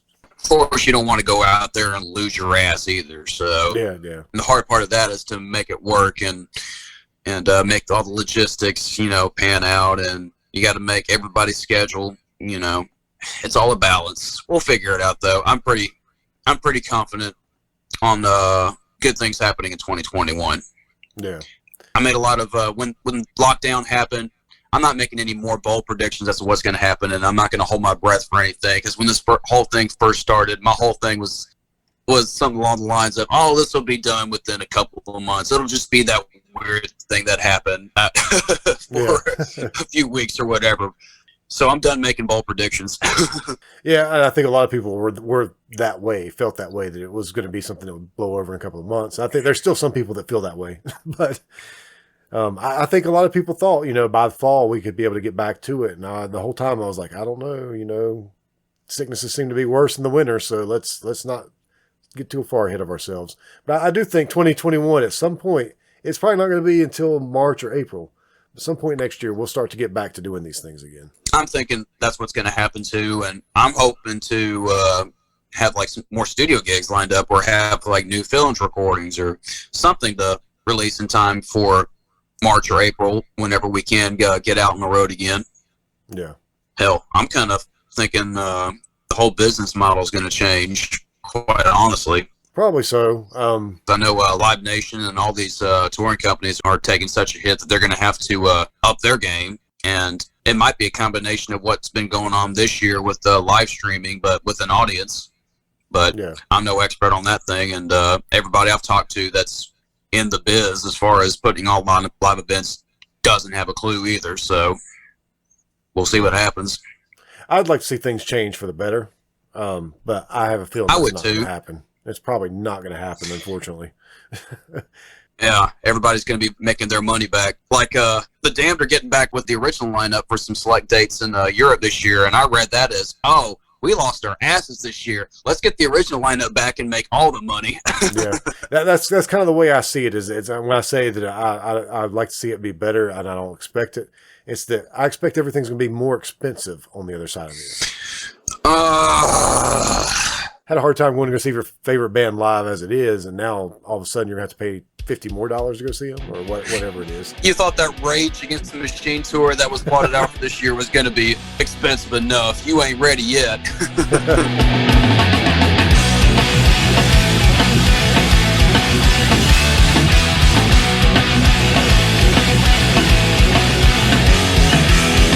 it the way I play guitar? Is it the way I hold my place? Tell me, honey, what makes you mad? Every time you see my face, what did I do and what did I say? You can't try, you'll never go away. 6 years later and you're still at large, running your mouth like you're still in charge. Go! And then I've heard all these things about like how you would get this. You'd have to have a test within a certain amount of days before going to a concert, and all this real convoluted stuff that I'm like, wait a minute, this is just getting a little too weird for me now. You got to bring. I've heard things about you got to bring paperwork from the doctor's office and things like that. No. I do like the idea of like just having just a quick, temperature check before you get in. I mean, restaurants are already doing that, and that's nothing. Yeah, I don't mind stuff like that, but it starts getting a little bit. That's when I start going, man, I'm glad I play punk rock, so I can just keep playing these little bars and clubs that I play. I don't have to worry about. I mean, I'd love to go see some big bands in the future, but I can also do without that. I can just go see my buddies play. Exactly. I wasn't going to any stadium shows or anything like that before all this anyway. I mean, I do hope that maybe next year I can see Megadeth, and because I think that one's rescheduled. Now, the Whitesnake, Sammy Hagar, I don't know if it's rescheduled or canceled or what, but I would still love to see Whitesnake and Sammy Hagar too. But if it comes around and things like that become way too expensive, I just won't be doing that stuff anymore. I hope AC/DC does, especially with this new record coming out, because I still have yet to see them live, and they were always one of my favorite bands growing up, and I have yet to see them live. Yeah, I saw them once on, I'm trying to remember. It was 2000, I think it was 2000. Yeah, 2000 was when I saw them. And, yeah, they were damn good then. So I'd love to see them again. I just got to get that experience, at least once. I saw Kiss last year just to get the experience. I knew it was like, it's the Vegas show and all that, but you got to go see them at least once. Yeah, I saw Kiss and AC/DC both in 2000. That was the time, and I've been fans of them for years. That was the first time I got to see either one of them, and the last time I saw either one of them. That's a hell of a bill. well, it was two separate shows, but that was okay. that was the year that I finally saw both of those bands. Gotcha. Now I've seen that's another thing I've been talking about with folks is what's on your bucket list now that there hasn't been a year of shows to go to. Like, oh wow, yeah. What's going to be worth your dime now? Like, who's on your? Everybody's got a list now. Like, I've been lucky enough to where I've seen a lot of my favorite bands over the years, and there's still plenty that I haven't seen. Like, saying AC/DC is the top of my list now. Mm-hmm. After all this, what's on yours? That's a pretty good question because I've seen just about everybody I've wanted to see. I thought about somebody recently though because I finally saw ZZ Top last year. That was one that I really wanted to see. Love ZZ Top. There was somebody I thought about recently. Of course, Led Zeppelin's probably never going to happen. No. Robert Plant has no interest in it, and I don't blame him. Yeah, but I don't either. I don't want to see that. I don't want to see a half-assed Led Zeppelin. I think it'd still be good. I think they're all still good musicians, and Jason Bonham can play just like his dad. But I just don't think it's going to happen. That would probably be my one. I'd like to see the Stones, but I can't see myself being able to afford to see the Stones, and I don't think they'd be that good these days. I can't justify that ticket price. Yeah, I don't think they'd be. It's like, sure, they can play and everything. That's just as much as I love the Rolling Stones. I mean, they're a bar band at the end of the day, playing soccer arenas. It's like if I'm going to go see a blues band, a glorified blues band, I'll go see it at the pub down the road. Sure, it's the Rolling Stones, and they're all one of my all-time favorite bands. But again, I can't justify that ticket price. That's me, and that's why every time I think about something like this, because I think about Led Zeppelin, I'm like, yeah, but if they played, I couldn't afford to see them play. So, and it's not, and you're not going to get 1970 Robert Plant either. I would love to see solo Robert Plant though. Do one of his Middle Eastern music kind of solo shows. I think that would be neat. Well, see now that's what I was actually getting ready to say was I've seen a lot of concerts in my years, and I've seen Robert Plant before. I think I've seen him twice, but I'm not sure if I'm making that up or not. But I saw him. Cheap Trick opened up for him on the Now and Zen tour back in 1989, I think, sometime around there. And he was really good. And that was when he was starting to experiment with that kind of stuff. But his music was still kind of rock sounding. But yeah, I'd like to see him again these days because I know he still does really cool stuff. I had a buddy of mine went and saw him with the Pixies. Like the Pixies, or Robert Plant opened up for the Pixies. And I'm sitting there going like, oh, wow. That doesn't make sense, but it kind of does at the same time. And I really like the Pixies too. Yeah. They're on my list too. Doolittle's one of my favorite albums. Yeah, I got to see them one time, but they opened up for U2. So, and where I was sitting, it was kind of like the Van Halen thing. We were up in the nosebleed seats. And U2 at that time, it was the Achtung Baby tour. And they had this huge stage set. It was, before that, U2 was like the anti-rock band. I mean, they were or anti-rock stars. They were big, but they just went out there. They played their music. It was all earnest and everything, and all austere sets and everything. But then for Achtung Baby, they came out with like this wall of TVs, and then they had cars hanging from the ceiling, and the cars were hanging up in just the place where I heard the Pixies play, but I couldn't really see the Pixies play. Oh, and that kind of sucked. And people U2 is shit one of on those- U2 all the time. That's what They I was had gonna some good say. songs. They were my brother's favorite. One of my brother's favorite bands growing up, and he learned how to play bass to a lot of their songs. And you can say all what you want about that band and everything, but the Edge, the guitar player, is innovative. I think he's innovative. Yeah, and they're a good band. I don't really get into them like I did when I was younger, and I think some of their music's really pretty boring these days. But you know, they're a good band, and they deserve everything that they've gotten. You know, Nobody else sounds like them. no, yeah, exactly. I can't fault a band for having their own sound, even if I don't care for it or not. And just because Bono became kind of douchey towards, you know, around the time Octoon Baby came out, you can't really take away the fact that they were an extremely important band too. Absolutely. Even in the early 2000s, they had some, flat out rockers, like Yeah, full on, just distorted, just fun rockers. Yeah, I still like, as much as I say that some of their stuff bores me, they have some stuff that's really good. And like even that Octoon Baby album was a really good album. You know, it had some really overplayed stuff, some stuff that I could just never hear again. But when that album came out, those songs were fucking bad as hell. I'll have to go check that album again. I feel like we've been apologists for all like the bands that everybody shits on. Grateful Dead, U2, Sammy Hagar. I'm always that way though. I really am. I love music, and I can find some good in just about anything. You know, I think Miley Cyrus is a great singer. I don't really care for most of her music, but I think she gets shit on a lot, and she doesn't deserve all the hate she gets. But I'm that way. I've always been an apologist for stuff like that, because I think that as long as people are playing what they want to play and doing the things that they want to do, it's like somebody said on my podcast one time, something about Beyonce not having integrity. And I'm like, well, just because we don't think she has integrity doesn't mean she doesn't have integrity. I just think that there's good to be found in a lot of stuff, and people shit on music way too much when it's like they're creating something. They're being creative. You shouldn't shit on that. Let people like what they want to like. I always want to tell people, oh yeah, well, how's your band doing? Yeah, exactly. I mean, I hate Nickelback. I hate Smash Mouth, but they're out there doing the damn thing. Yeah, exactly. It's like they're out there making a living, and they're living off of their hits, and you can't fault them for it. I don't like, two examples of bands I don't listen to at all either. But and I'm not really, I'm not going to shit on them. I'm not going to shit on them, but I'm not really going to apologize for them. But at the same time, I'm going to be like, yeah, people like them. People like them, so they've got some kind of value. They give somebody happiness. Hell, people might not like our shit, but that doesn't matter. There's plenty of people that think the music I listen to just sounds like noise.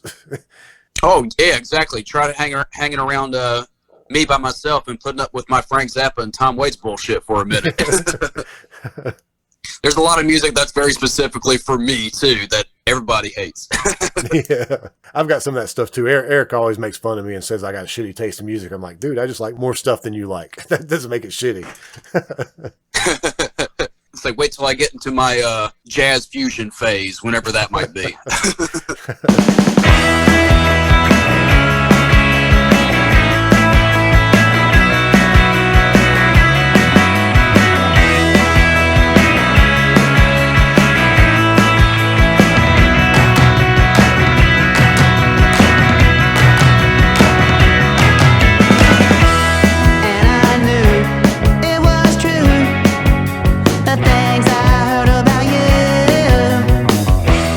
I don't care, it ain't fair.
about 2 hours of stuff recorded, and I think I've got a good bit.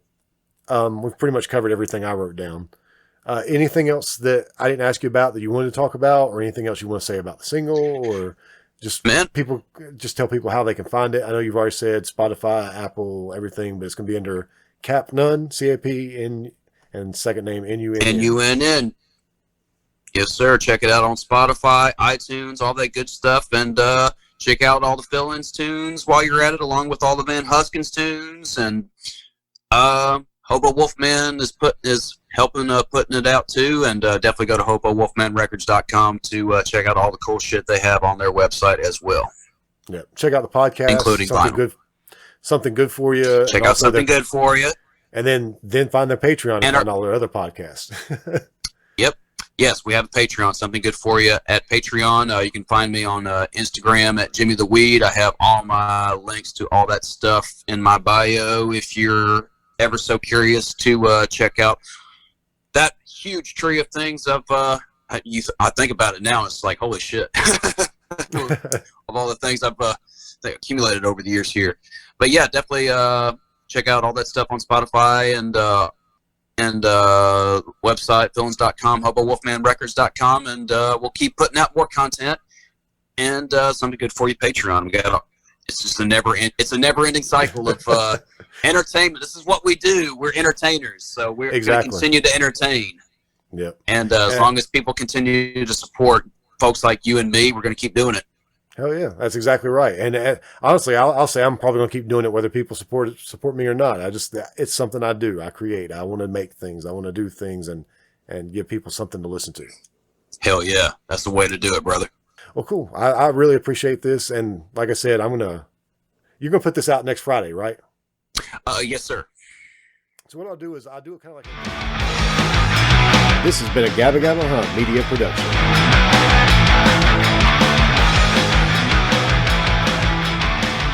One of the students I was teaching, I guess it was last week, whatever, I come into the room where he's, playing his guitar, and he's doing the two-finger tapping Van Halen kind of style, and I'm sitting there going like, all right, well, what can I teach this kid? And I ask him, well, can you play, and I ask him, well, can you play the blues or anything like that, or can you play rhythm? I'm like, and he has that look on his face like, what are you talking about? I'm like, oh, okay, well, you're about to learn a few things. Yeah. Like they can play lead all day long, but they have no idea about rhythm. Yeah. And that's important. That's super important. To me, that's the most important. Yeah. You can play like Angus Young all day long, but if you don't have a Malcolm Young or these days a Stevie Young behind you, it doesn't have as much meat to it.